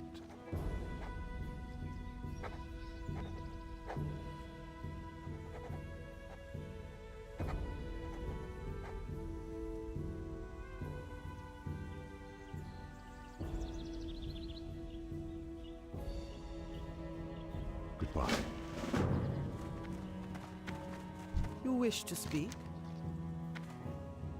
Winds be at your back. The winds guide you. Ancestors watch.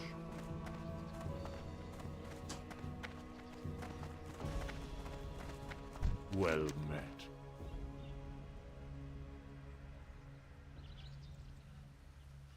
Walk with the Earth Mother.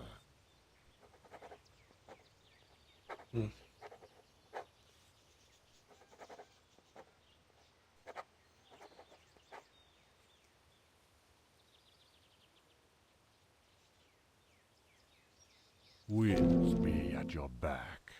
Oh, I can't do any more. Ones we have.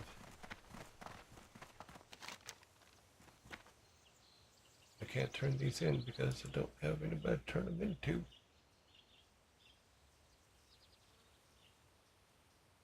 says I'm supposed to turn them into block Cloud Stalker. Both of these are Cloud Stalkers. But at Bloodhood Village, which is where we're at. I can't find it.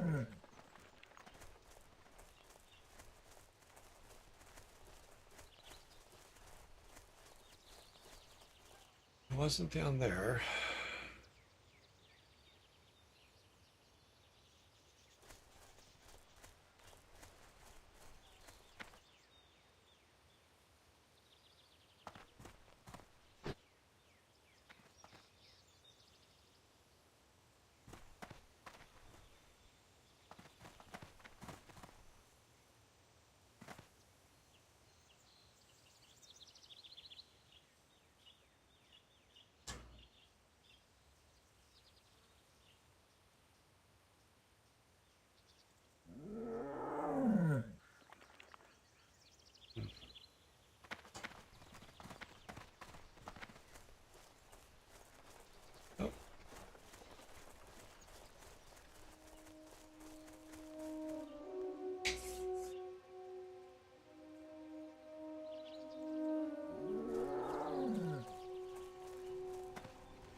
It's still recharging.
I don't have a target.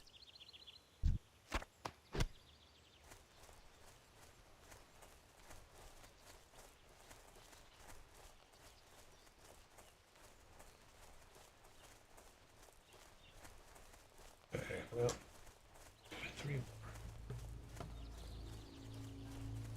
3 more swoops.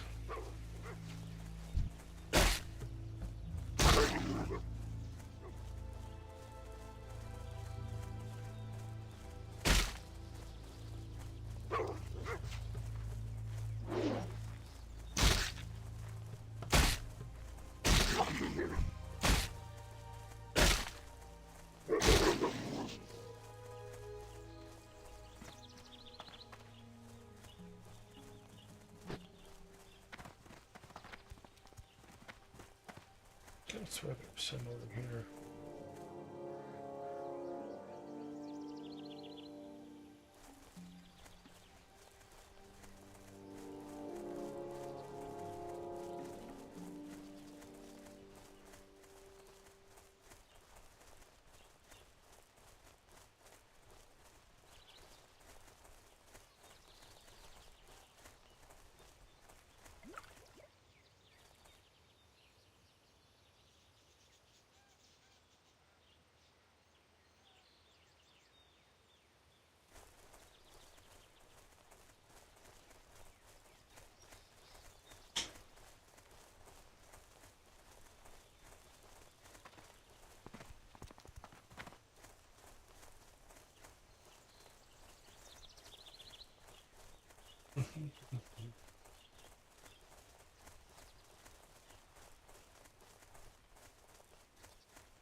What the hell's going on? I can't. Why is he not fighting?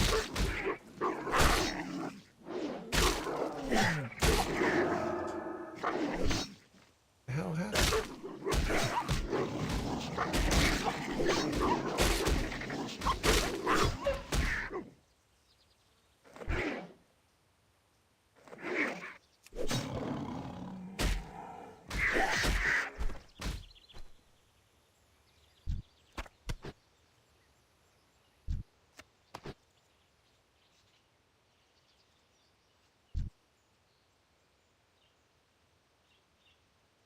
It's too far away. Got moved.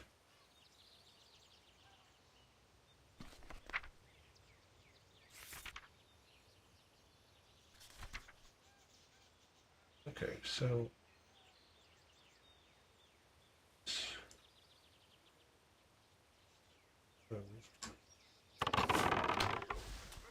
what I meant to do.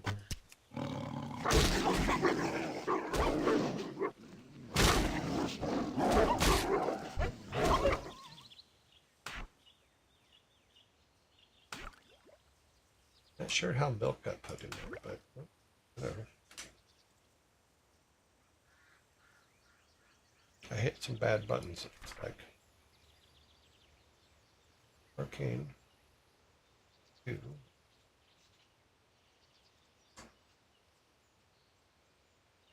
Why is this I one? need a target. It should be that one. Right. Okay. 2, 3.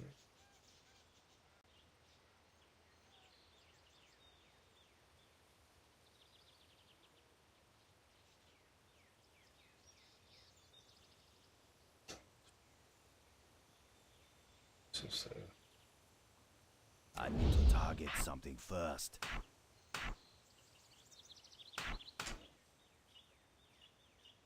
okay, so now we have the stronger one. It's kind of weird.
Nothing is zero or swoop surface.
Need one more swoop.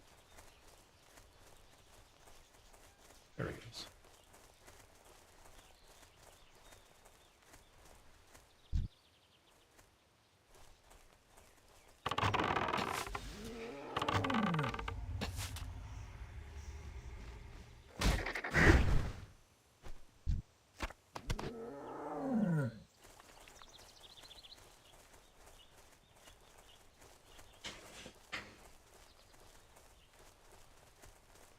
How are you doing today? It's it's Yulfer. I'm doing well. How are you?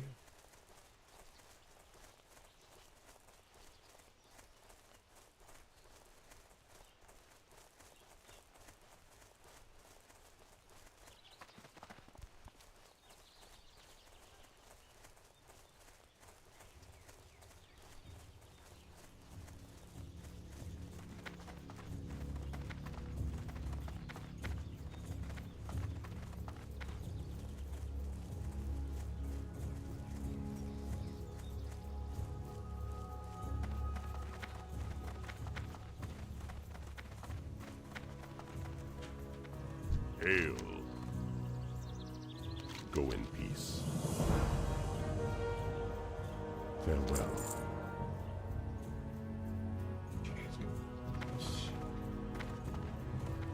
How may I aid you?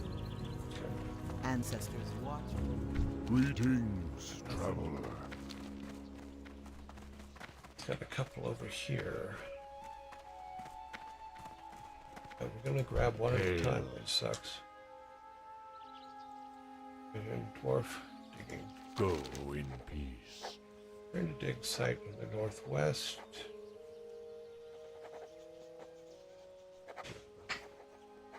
Now we're going to decline that one for right now. May the eternal sun shine upon thee. We'll help guide you. Our people have learned of the land is right. Okay. There are 2 moons in. Okay, so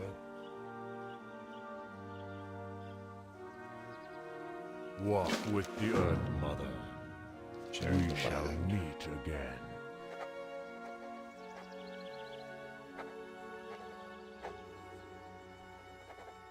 Don't know, settled.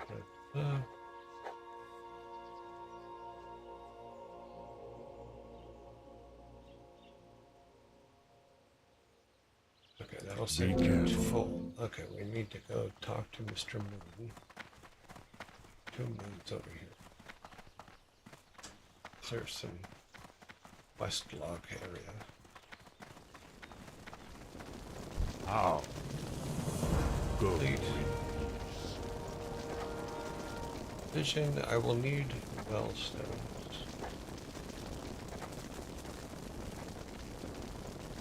So I'm assuming we have to go back to the well we'll just at.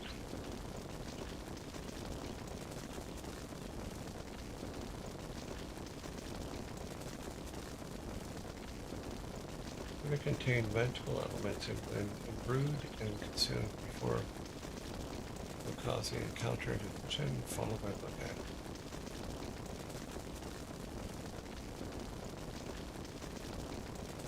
Found around water wells, which is the water well, which is just behind us here.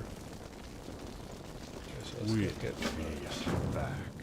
You need to sell some stuff real quick.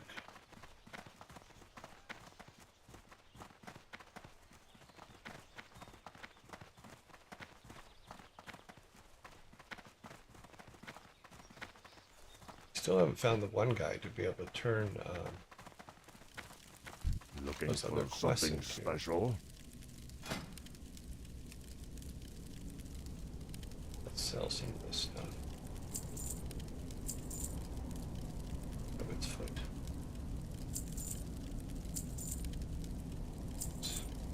Other. Eight. Others.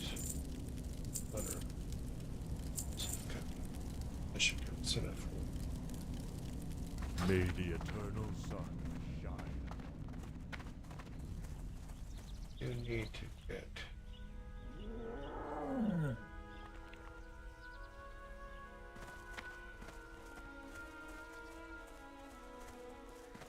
Let's see if the guy's in here.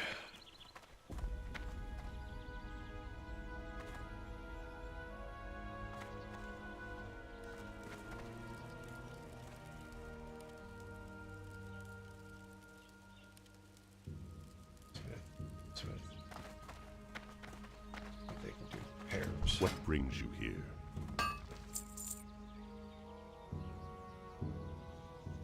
Leather armor merchant. Be careful.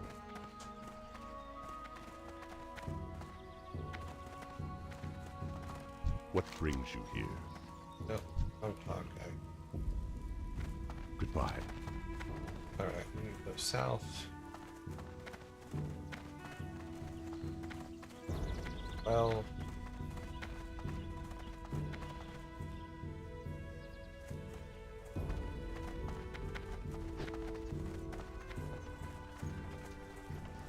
Some well rocks.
Sorry, lady. Preventing me from getting rocks.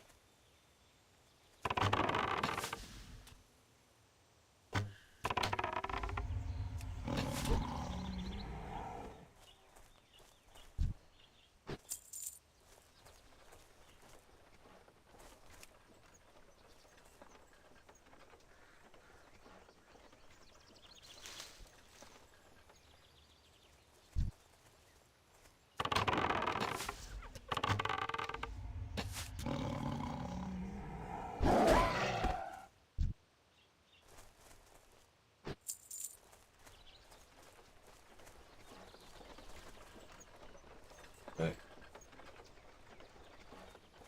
I only need 2? I needed 3.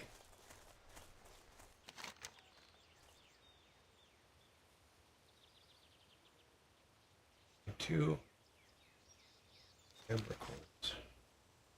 Hell's an amber coin?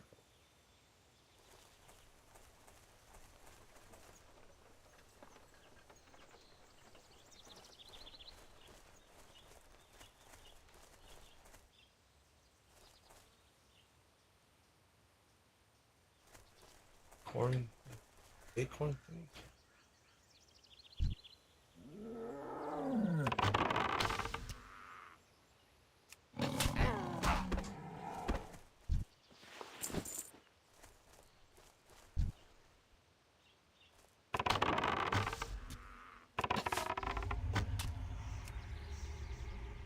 I need a target.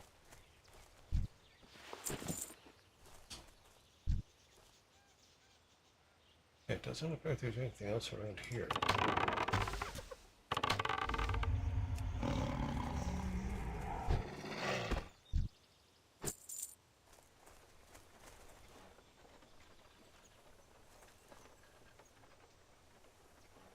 Let's see if one of things is on the ground and see if that's.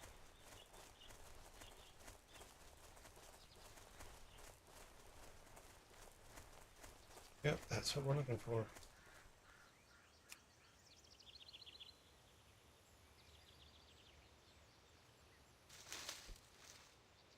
And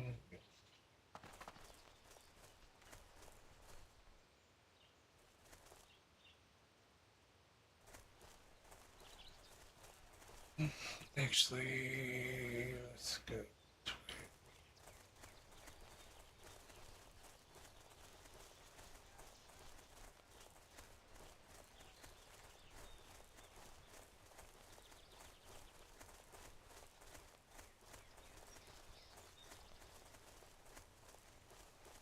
Yep, there's one.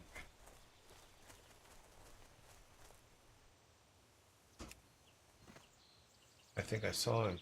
The guy we were looking for. This guy. Yep. He is wandering up and down the road. Peace, friend. Farewell. Be careful. Ancestors watch over you. That's not gonna do it to me. That's whatever it is, we're gonna have to sell Go it. in peace. Does that clear out 2 spots now? Yeah, we have now 2 spots. We're gonna take this back and we'll have 3 spots left. He is all taken. Alright. From now on, we just have to stay in an area until we get all the stuff out of our bit of the chasm next, the rage chasm. Rage fire chasm.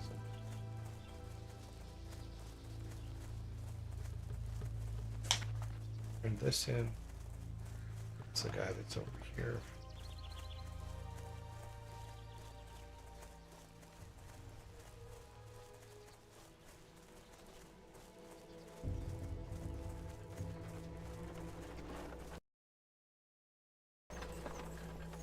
Bam!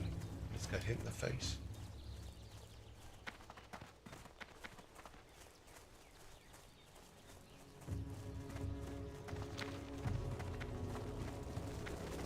Greetings.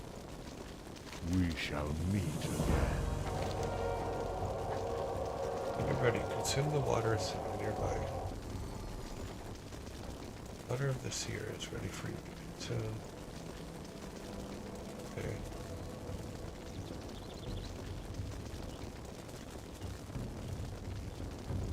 Walk with the earth, mother. Okay, so this is the water that we're supposed to do whatever. Let's put it up there.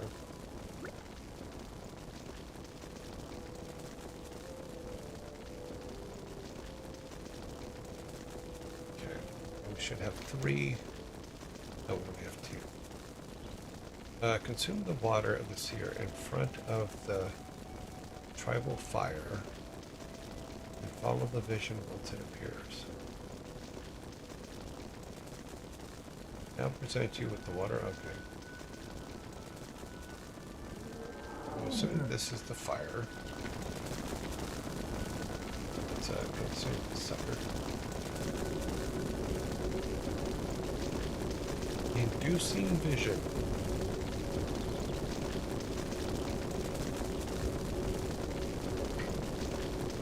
Go to a guy and gives you some peyote and sits you in front of a fire and says, "Here, eat this." Can't be good.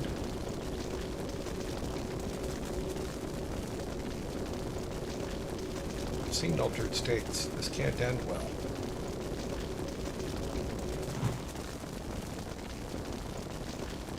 Oh, this is to follow the doggy. Just to follow the doggy.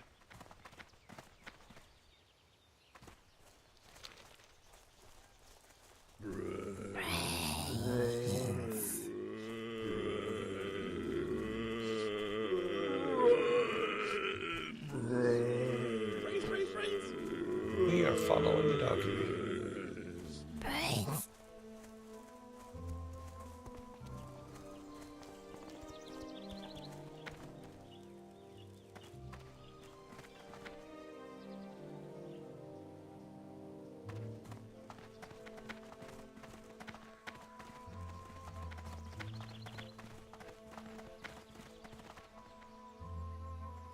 I hate when the person that you're supposed to follow walks slower than you.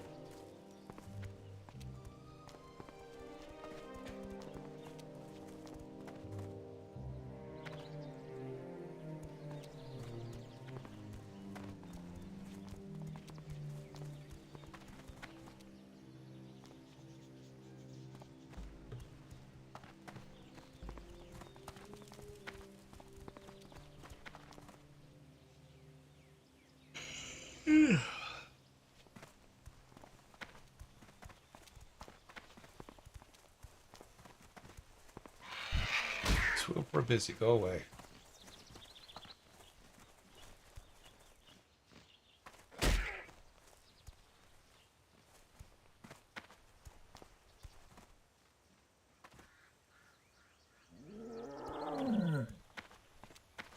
Well, the next rat that comes by, give me, I'll let you eat him.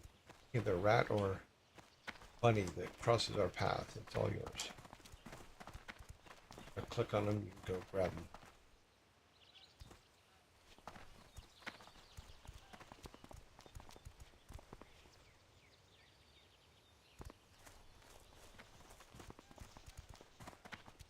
Brains.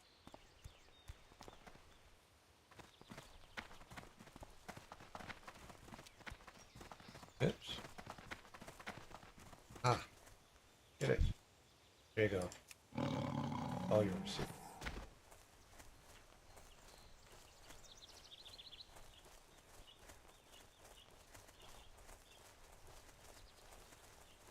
What was that? 12. Well, we're getting back into the...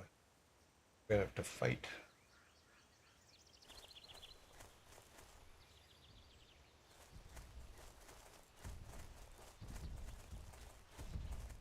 Go around those guys. The Fall in the Ghost House. Darkwood Fair is not open. Or is it open? Oh, it looks like it's open.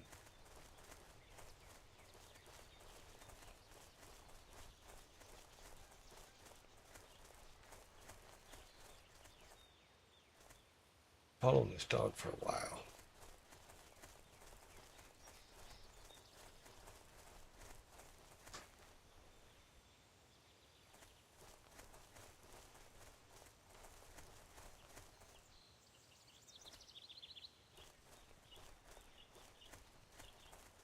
See anything in the cave up there. Guess we're going to the cave.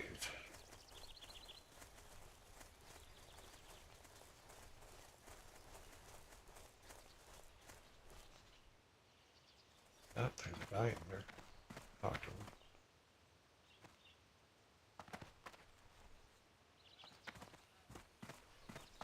Hey, buddy. Why you hanging out in the cave? I've been expecting you.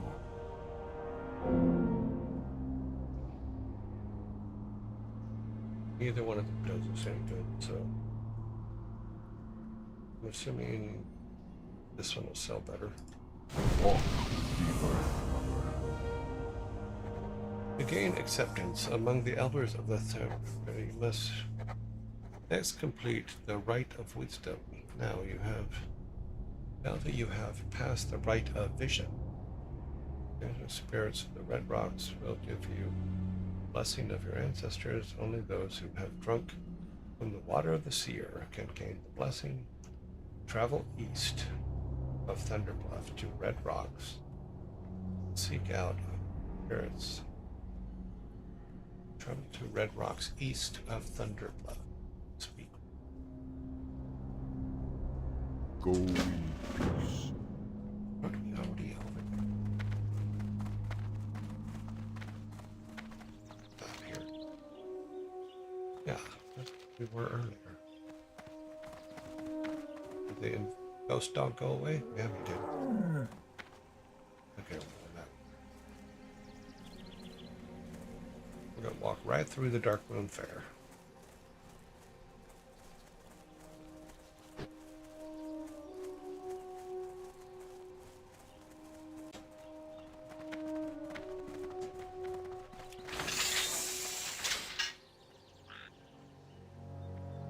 Well, that probably is something we shouldn't have done.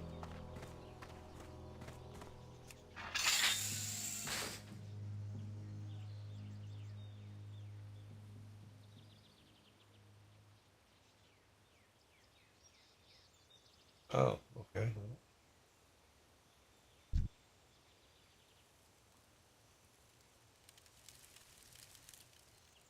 Yeah, I probably shouldn't have played that.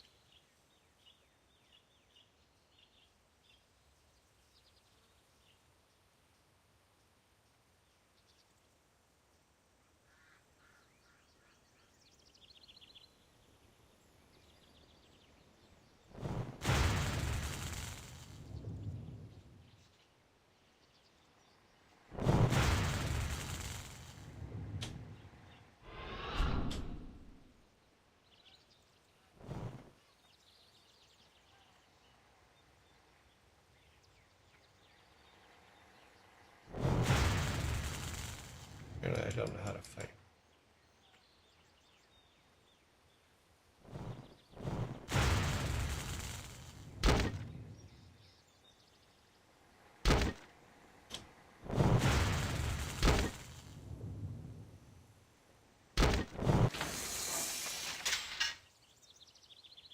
Yeah, we're not gonna do that again.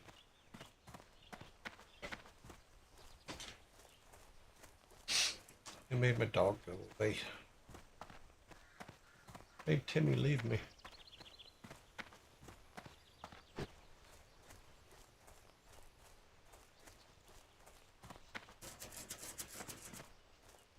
Timmy done left me.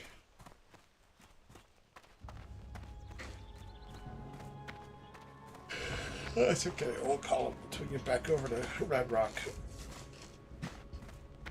Which is probably why that spirit over there didn't talk to us.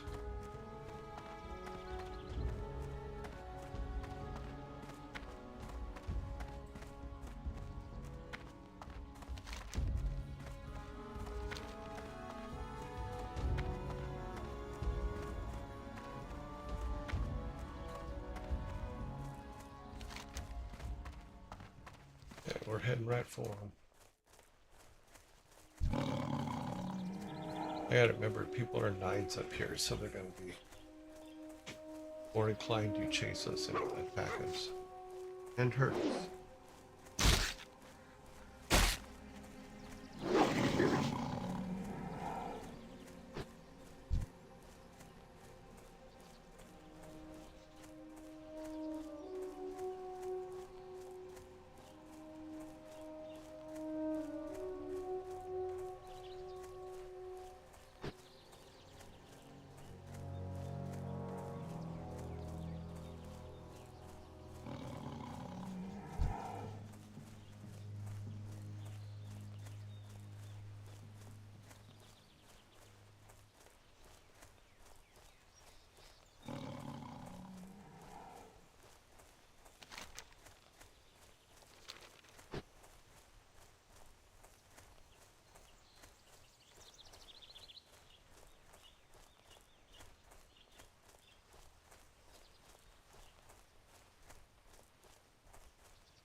said, they're going to be more inclined to attack us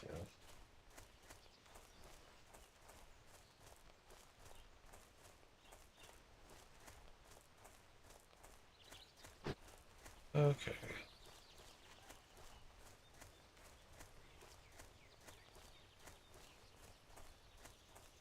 I think that's where we need to go right there.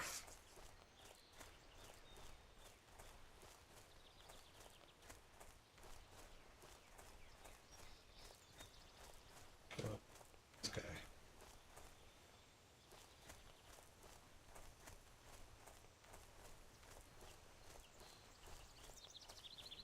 Guy. Huh. Talk to this guy. How? Oh, the rest of the red rock kind of appears to the surface. Let's drive out. Force 08. Be careful. Oh, wait, yeah. Accept it. What brings you here? I forgot to accept your Gloria's offer. Listen here, scribbled it all down again. Walk with the earth, mother. Go up here and get them all the bad guys' shoulders.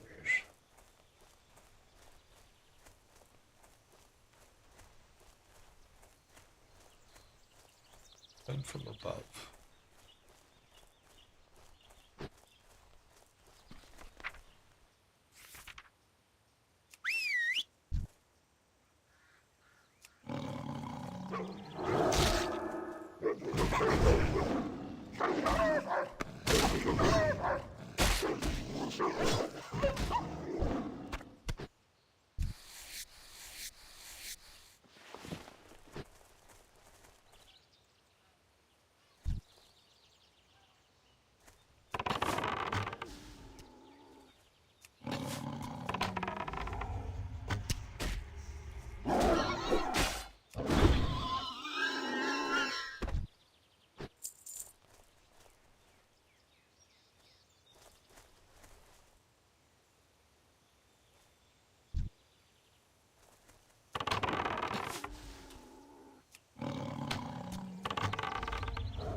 This one's keep appearing, so let's get these ones out of here.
Cantina.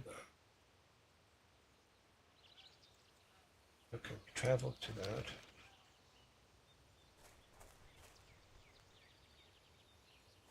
Talk to this guy.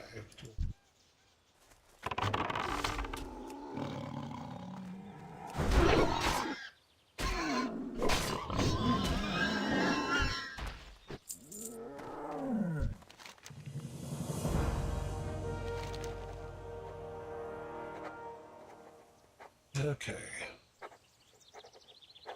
Take out the noble leader, blah, blah, blah. Well, and Thunderbluff active. Okay. So back to this guy out here. Then over to Thunder Bluff, and then we can. Well, we still have some time. It's right by that tree, I think. Right by a tree out here somewhere. There it is.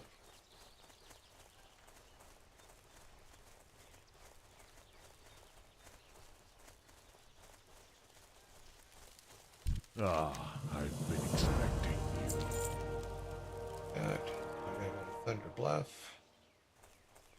Means we have room now, right? Well, we have room for 2. But we need to go to Thunder Bluff.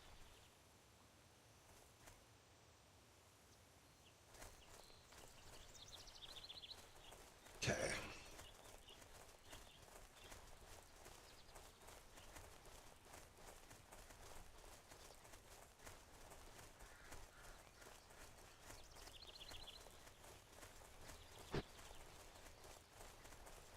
Back to Thunder Bluff.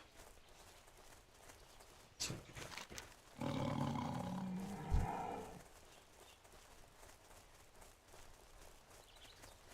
got a couple dungeons we should go do. Just went through a line, but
they go around to the elevator.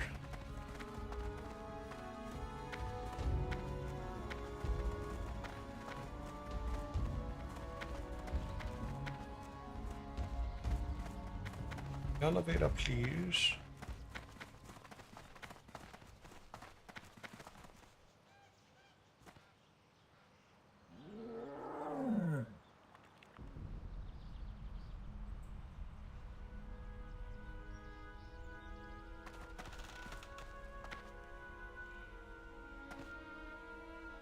Up.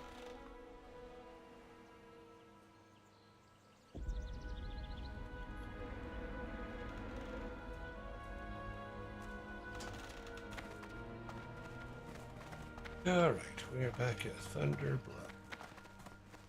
And we need to talk to dude.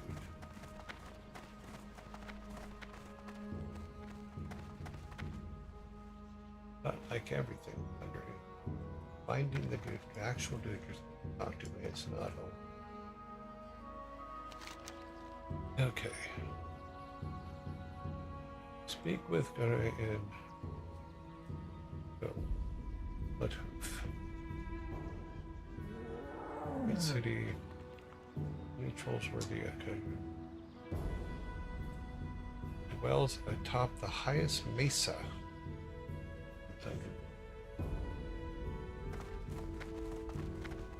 That's actually.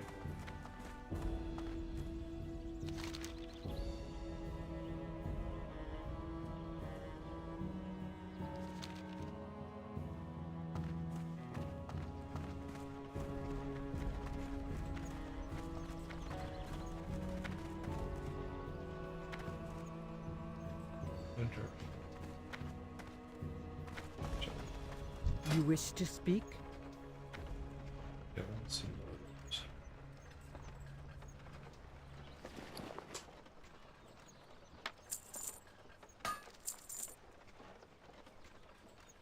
It's 10 slots. So 10 for that.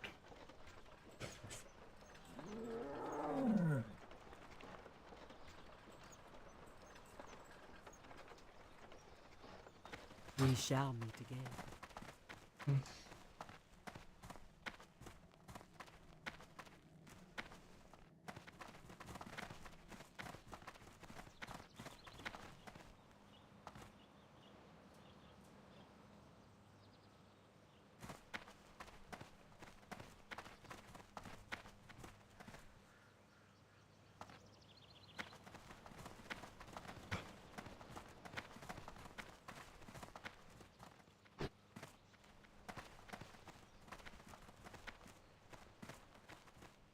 We Tauren have always held a great respect for the works of the Earth Mother. Take heart, young one. The Earth Mother is near. In order to maintain the spot you have strived hard to achieve, you must continue to prove your worth. Oh, goody.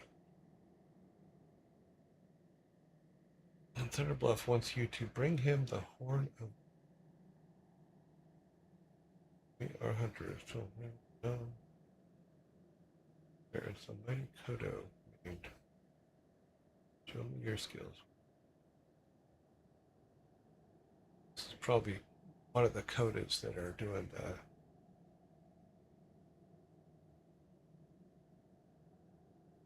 Gonna give me something I can actually use.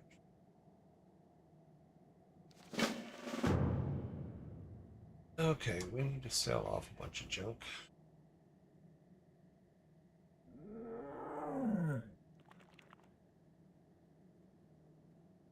Yeah, we can't use this.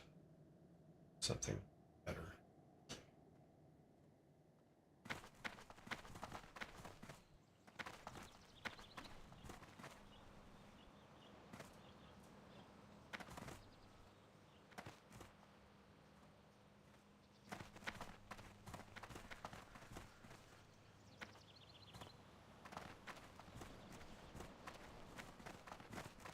Greetings, traveler.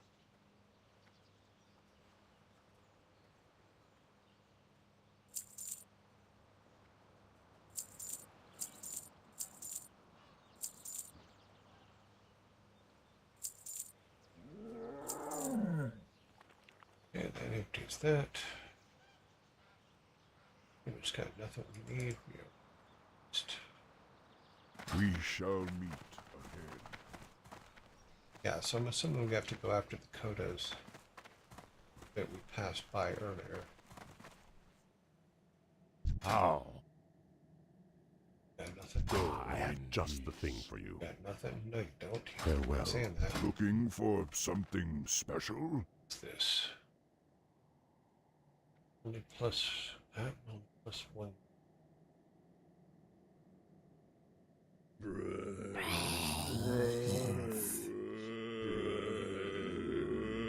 44. You can't afford it. You can't. Brains. Your dad's an alcohol. Greetings, traveler.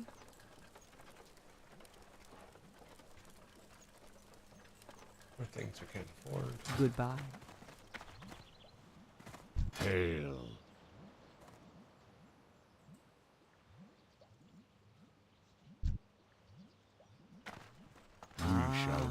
been again. expecting you.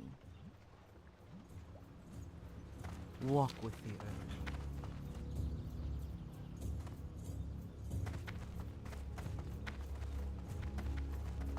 Looking for something special? May the eternal sun shine. Ah, I have just the thing for you. We had to find out. If I threw him one of these, he would just like, I don't think I'd ever have to feed him again. But he's actually kind of fine with his jerky. May the eternal sun shine upon thee. Hail. Ah, I have just the thing for you. Go Well in met. peace. May the eternal sun shine.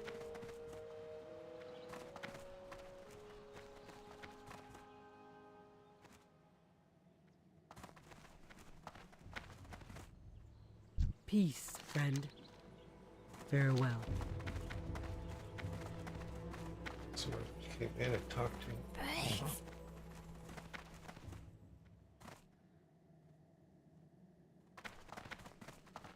Okay.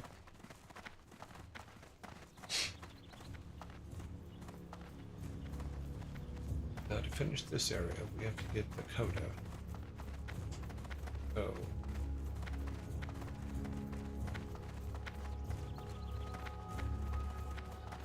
back down the elevator.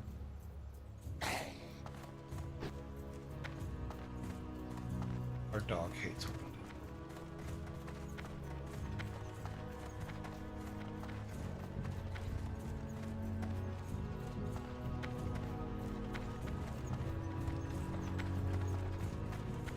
Oops, I went the wrong way.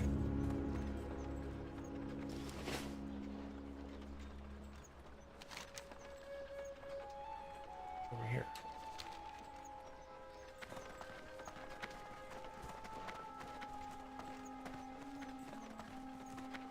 It's that little nub thing.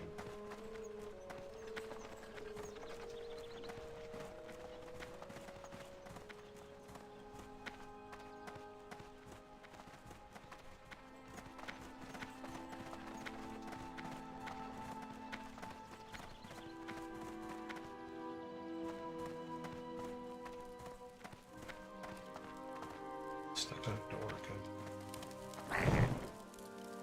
Greetings. Okay.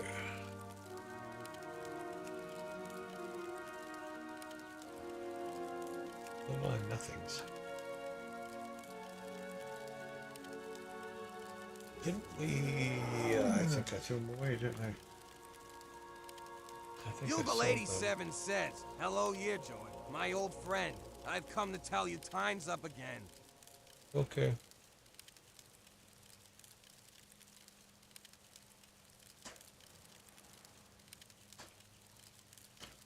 Okie dokie. Be careful. Go in peace. What brings you here?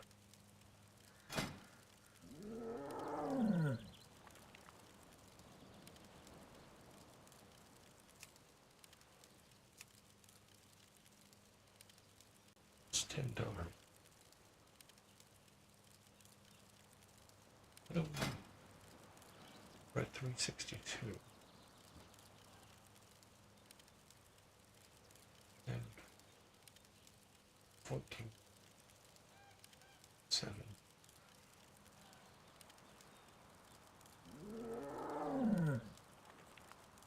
I think we're okay for now. I mean, there's stuff that can hurt us, but not enough to where I want to spend the money to do more. We're gonna knock her down. I just wanted to see what that little thing.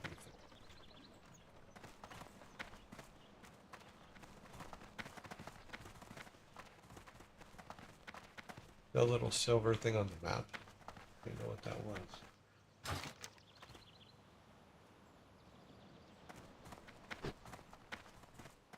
Not on the big map, but it's on the little map. We're heading right for it.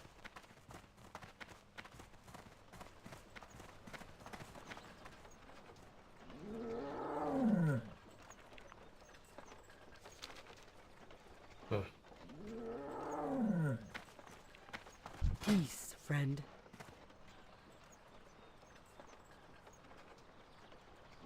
Yeah, can't do any of this shit.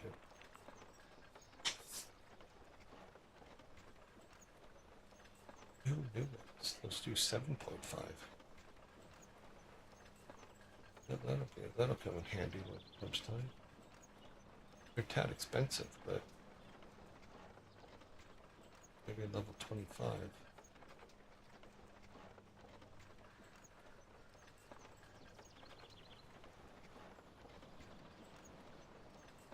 Oh well. We shall meet again. Now I know what the little thing was it kept showing. Back away, you'll see there's a little silver mark on the. That's.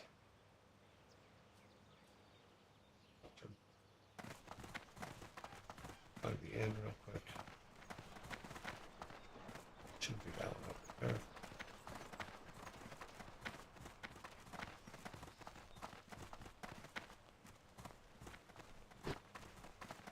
Crawled up under the stairs from yesterday. Damage just active.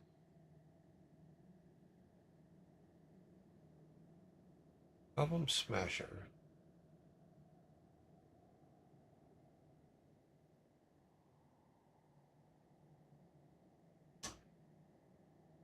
I don't think I can use it though. Right.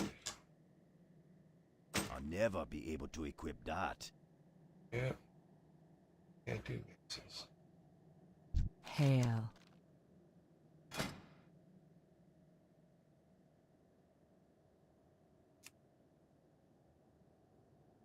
Yeah, we'll sell it. Five silver, still 5 silver.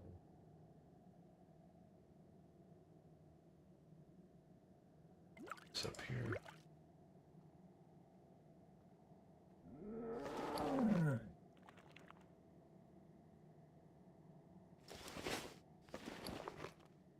But we could have bought one of those.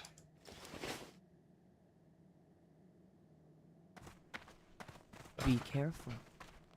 Back over here.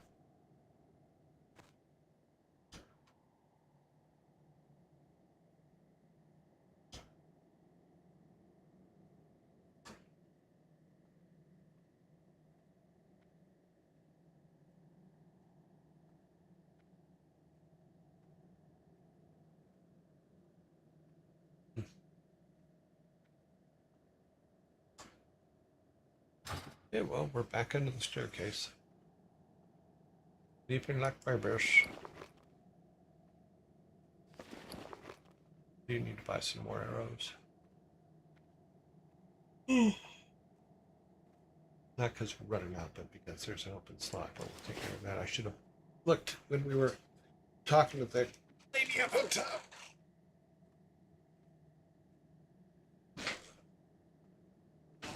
We can get those tomorrow.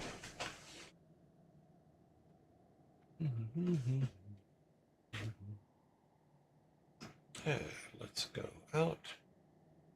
Hopefully we'll be able to get some big bags tomorrow. We have this one to finish here. And we might as well Raging Fire Chasm. We'll have to go there.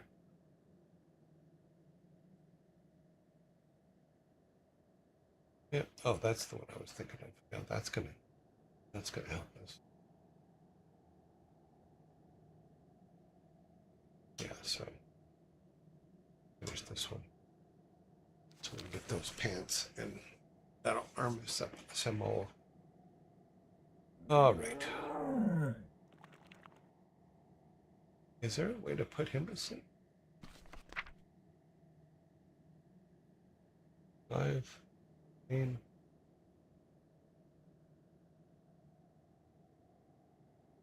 Dismiss your pet. Dismisses your pet. Reduce. I'm not gonna dismiss him. Doesn't need mending. This can't just put him. Can't just say go to sleep.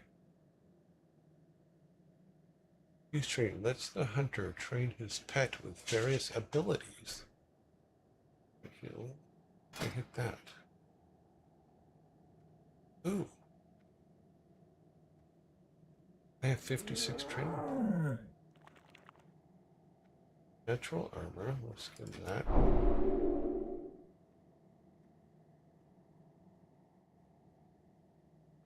Increase that. Make him a badass. Let's get him all these. We have the points for it, so why not, right?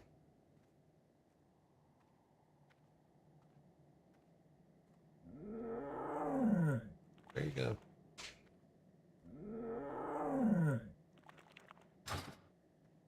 Make him a more of a badass than he was. Okay.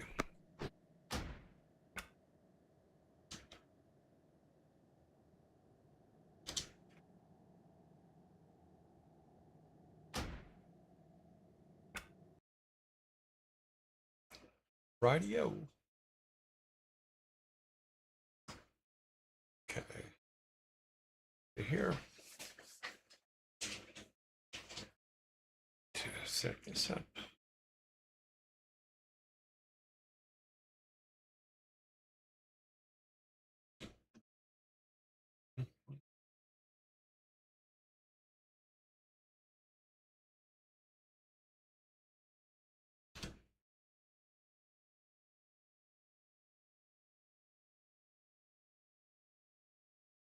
Let's go there.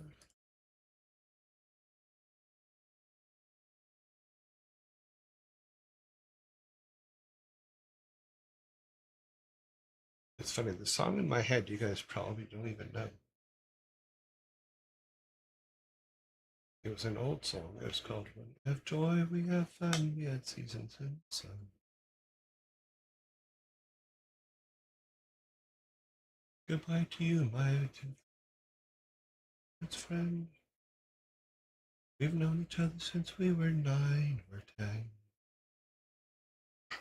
Enigmanum says it's time to hydrate. Yes, it is.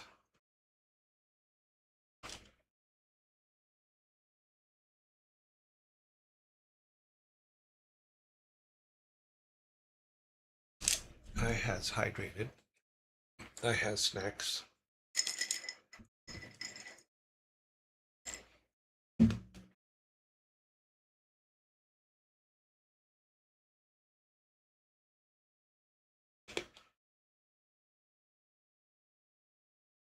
Put that back on.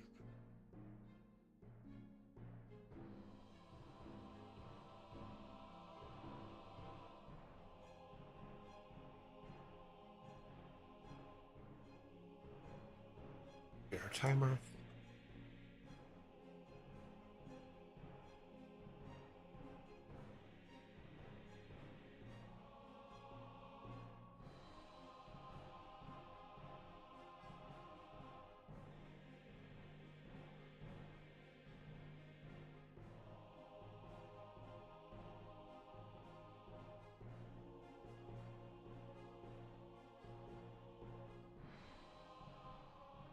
Alrighty, so that's going, that's going, that's going. We're all good there. Time's all set. Beep bop. Beep bop, baloo bop. That's my baby. Beep bop, baloo bop. I don't believe that. Beep bop, baloo bop. She's my baby now.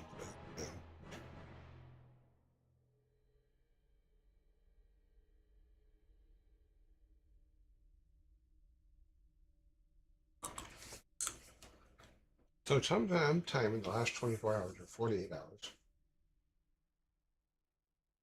I lost my credit card.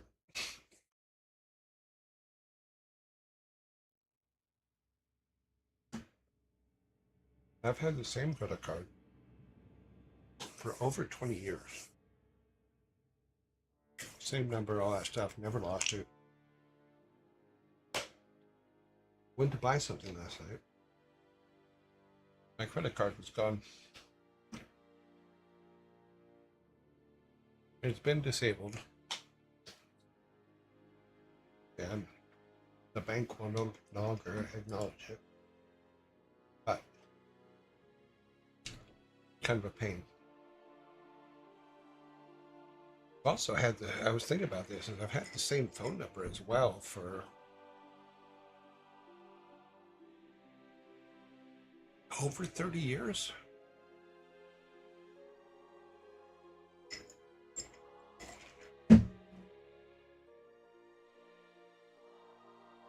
All right.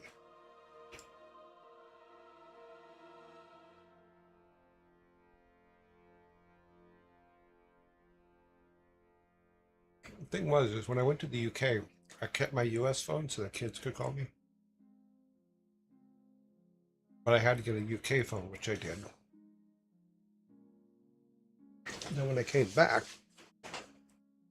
I got rid of the UK phone, just still had my US phone. But I've had that phone probably since, God, it would have to be around the same phone number since about 2000. Maybe earlier.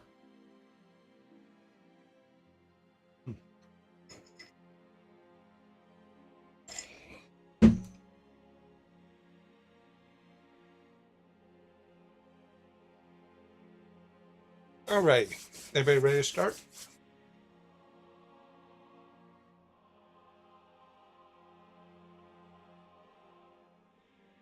Yugal 87 says, last night in bed, my girlfriend was mumbling about being born in 1892 and writing The Hobbit and The Lord of the Rings. I thought, she's Tolkien in her sleep again.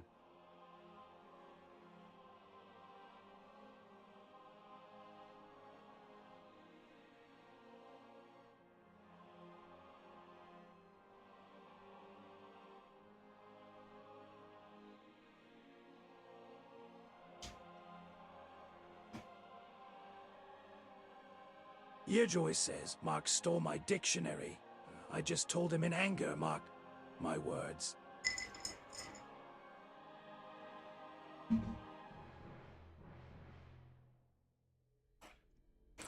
Okay.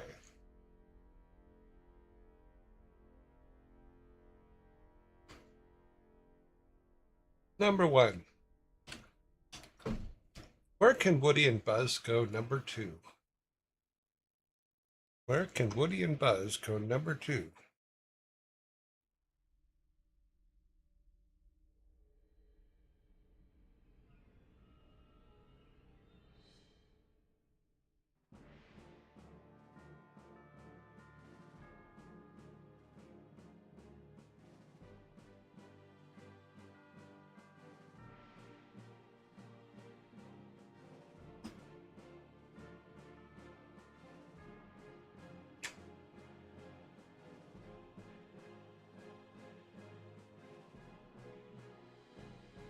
Beyond the Dark Portal.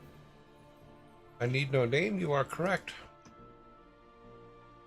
Where can Woody and Buzz go number 2? In the toilet. You are correct.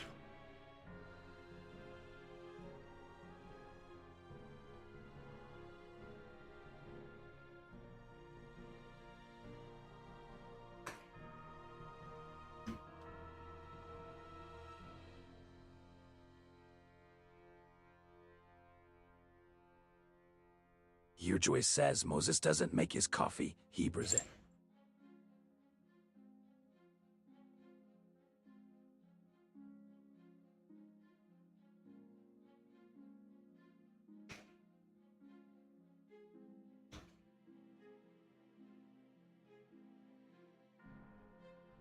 Alrighty. Number 2.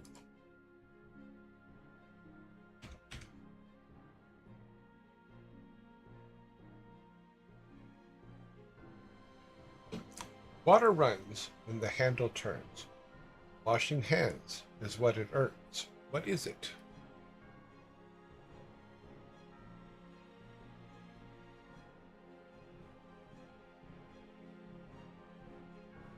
Water runs when the handle turns. Washing hands is what it earns. What is it?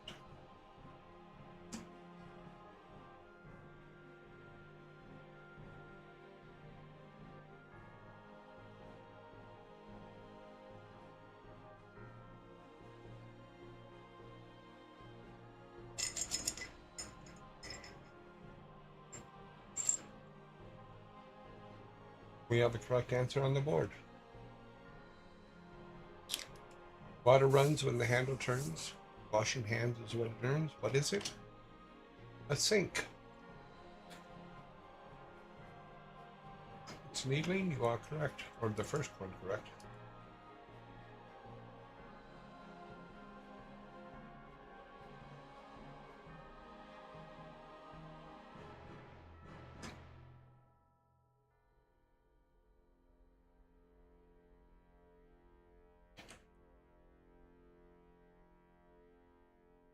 Yearlings says, how to tell if it is a dogwood tree, just by the bark.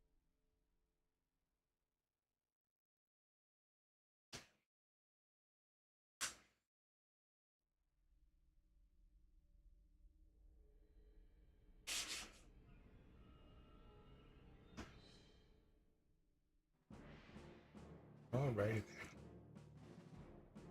Yeah, let me put up so I can see. Yeah, we have some. Number 3.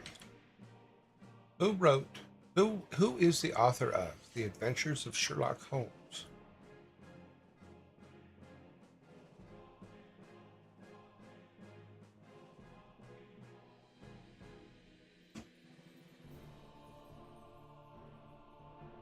You are correct. This says Arthur Conan Doyle, but yes, it is Sir Arthur Conan Doyle.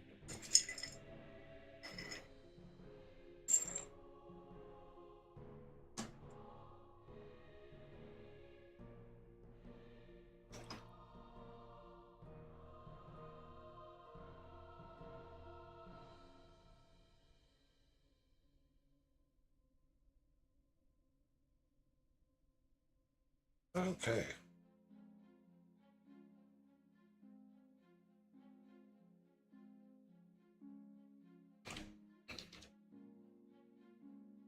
Zombies are coming.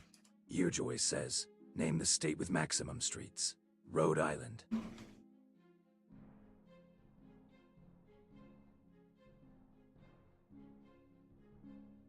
We have 13 seconds for zombies.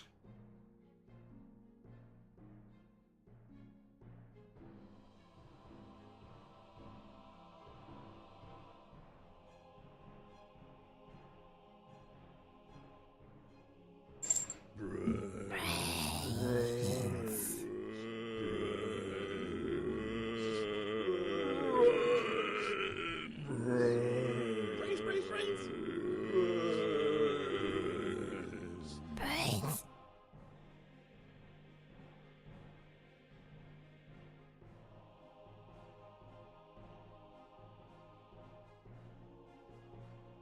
What are 26 letters that have gone for a swim called?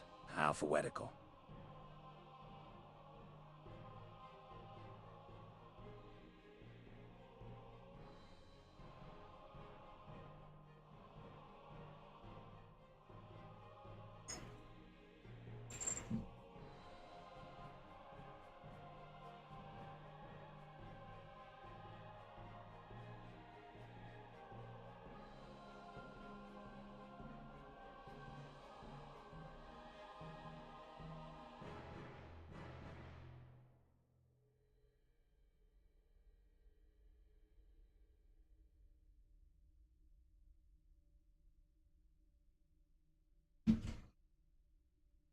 Okay.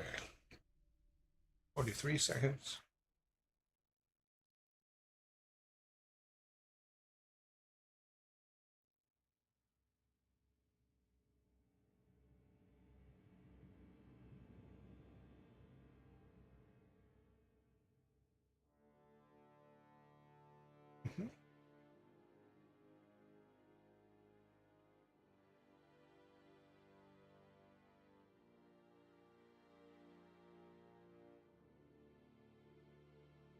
10 seconds.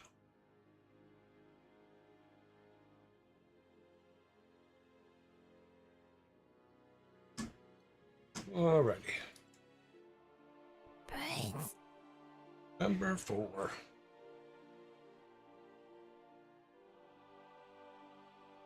That's there. Okay.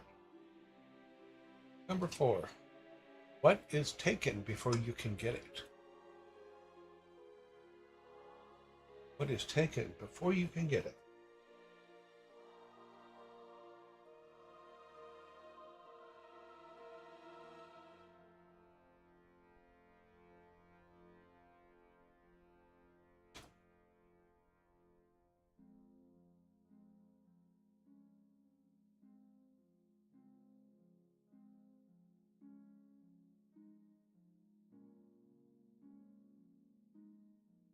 Hugo, you are correct.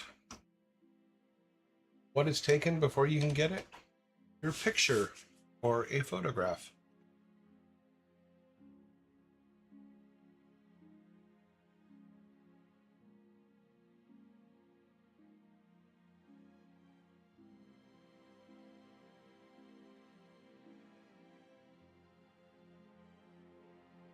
Your marital status.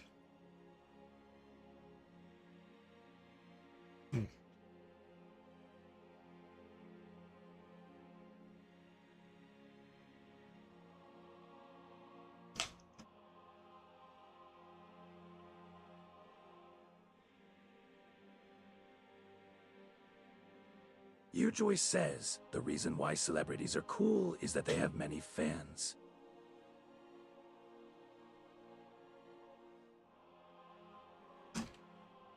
Number 5.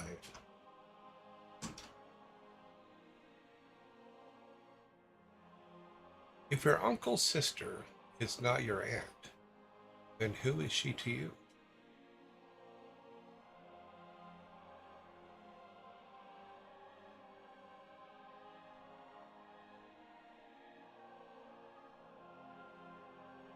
Believes aunt. Honeydew, you are correct. You're the first correct. She is your mother. She's your mom.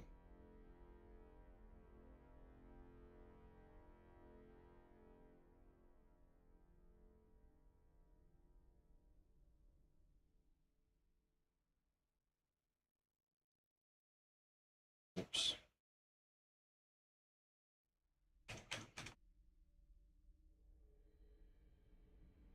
I mean, depending on, yeah, that's possible.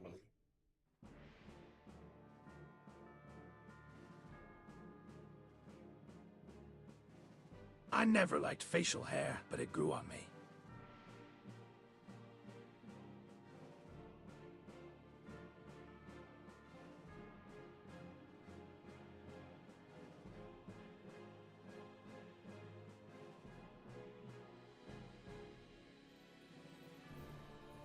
I was thinking I could set this up.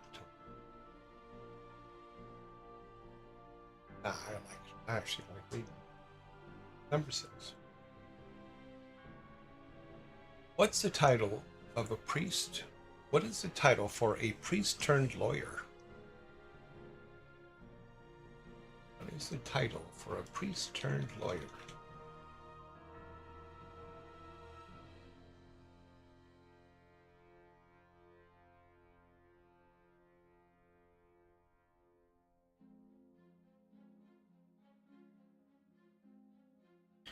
I was thinking I could use say to read the questions. And then I thought, no, I can't do that. We do have a correct answer on the board. I can't do that because then you guys wouldn't have to type anything. You just copy paste it. So the correct answer is what? What is the title for a priest turned lawyer? A father-in-law. So Hugo, you are correct. Devil's Advocate was a pretty good movie. The special effects of the statue behind Al Pacino was amazing.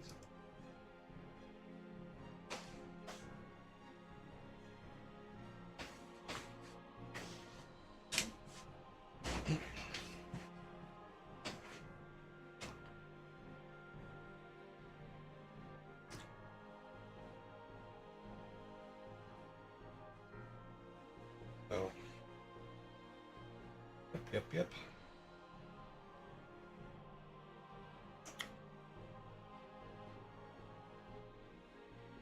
Number 7.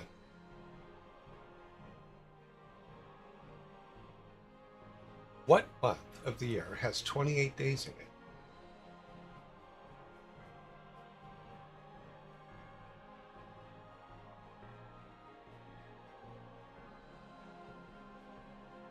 All of them is the correct answer. Yes, all of them. Because they all have at least 28 days.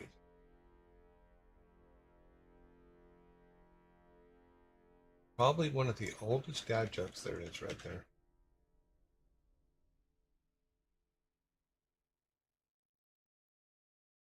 Yearjoy says Sundays are kind of sad, but the day before is a much sadder day.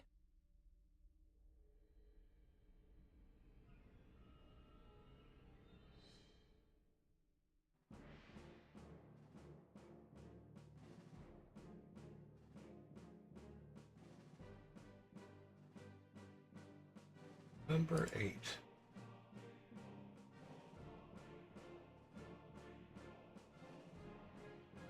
Why did the database break up with the application? Why did the database break up with the application?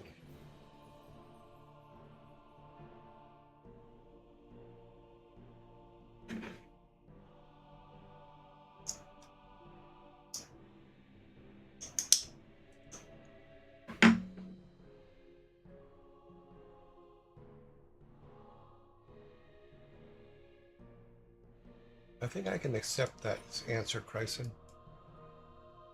Why did the database break up with the application? They lost their connection.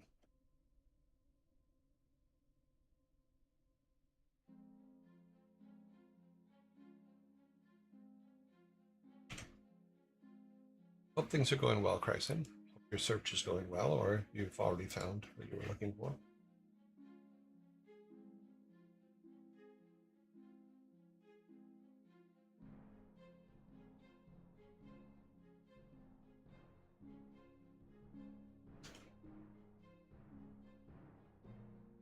Yearjoy says, what were the utensils doing stuck together? Spooning, see?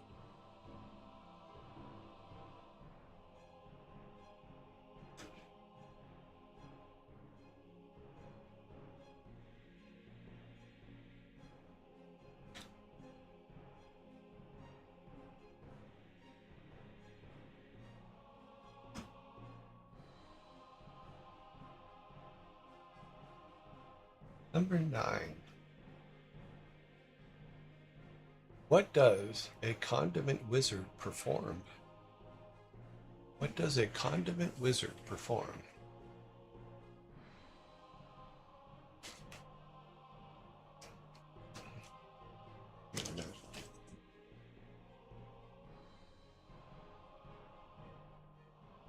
Hairs in my ears.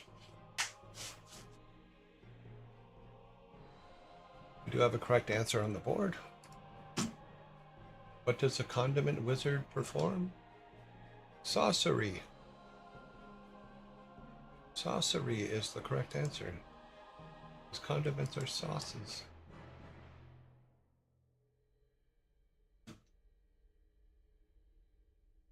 Dogs cannot operate the MRI machines, but did you know cats can?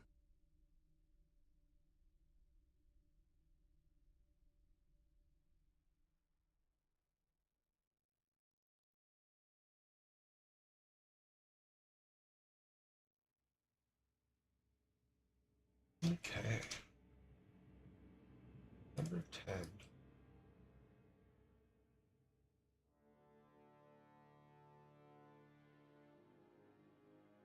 Number 10. What does a ghoul eat for dinner? What does a ghoul eat for dinner?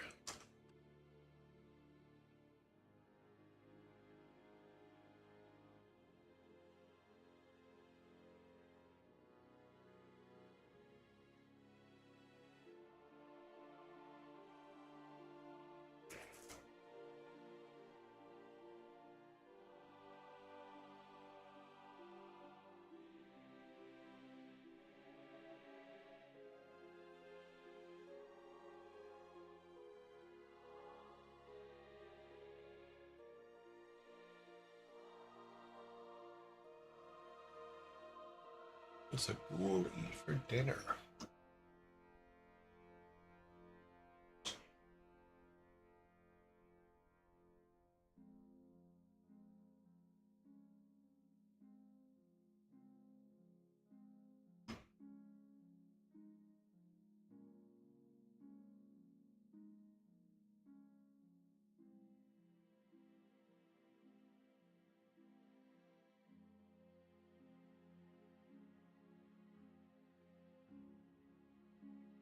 Time is up.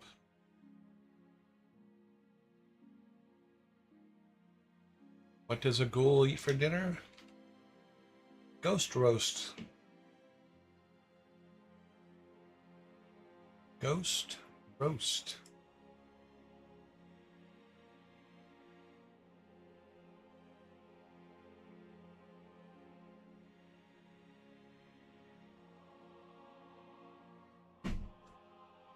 I have to be honest, I like goulash is the better answer.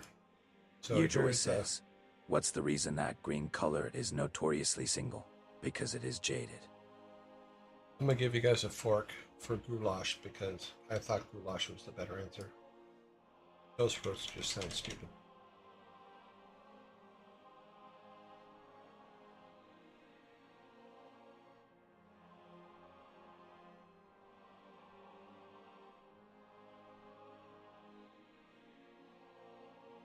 Name the polite European water body. Marseille.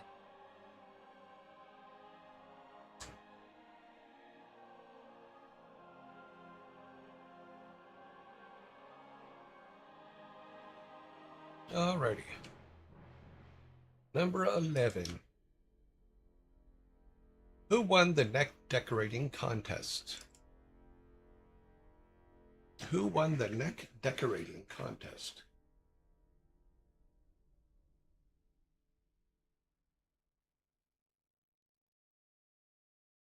To check on Fricka here for a second.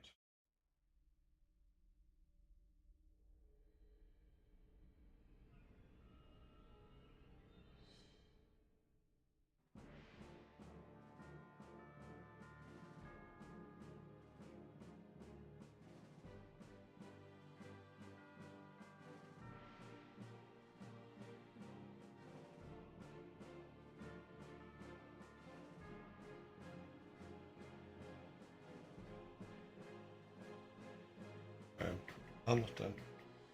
You guys do have the right answer.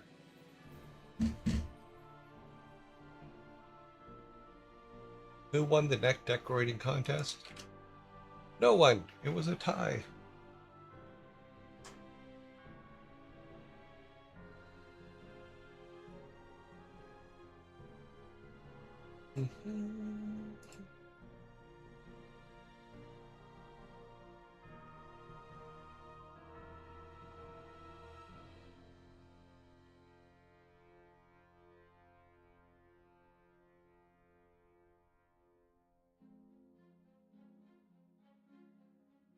Alrighty. Number 12.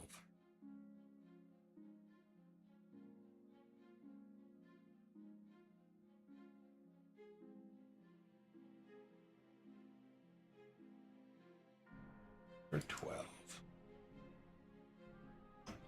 What comes before 11 and after 15?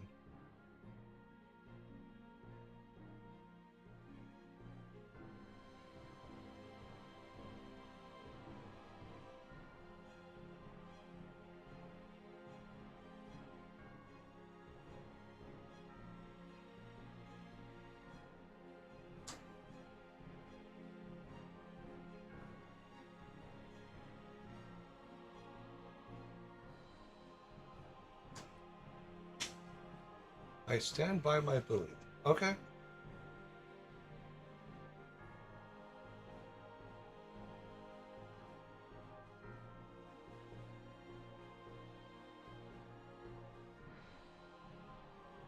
We do have a correct answer on the board. What comes before 11 and after 15? 10 and 16. People, you are correct.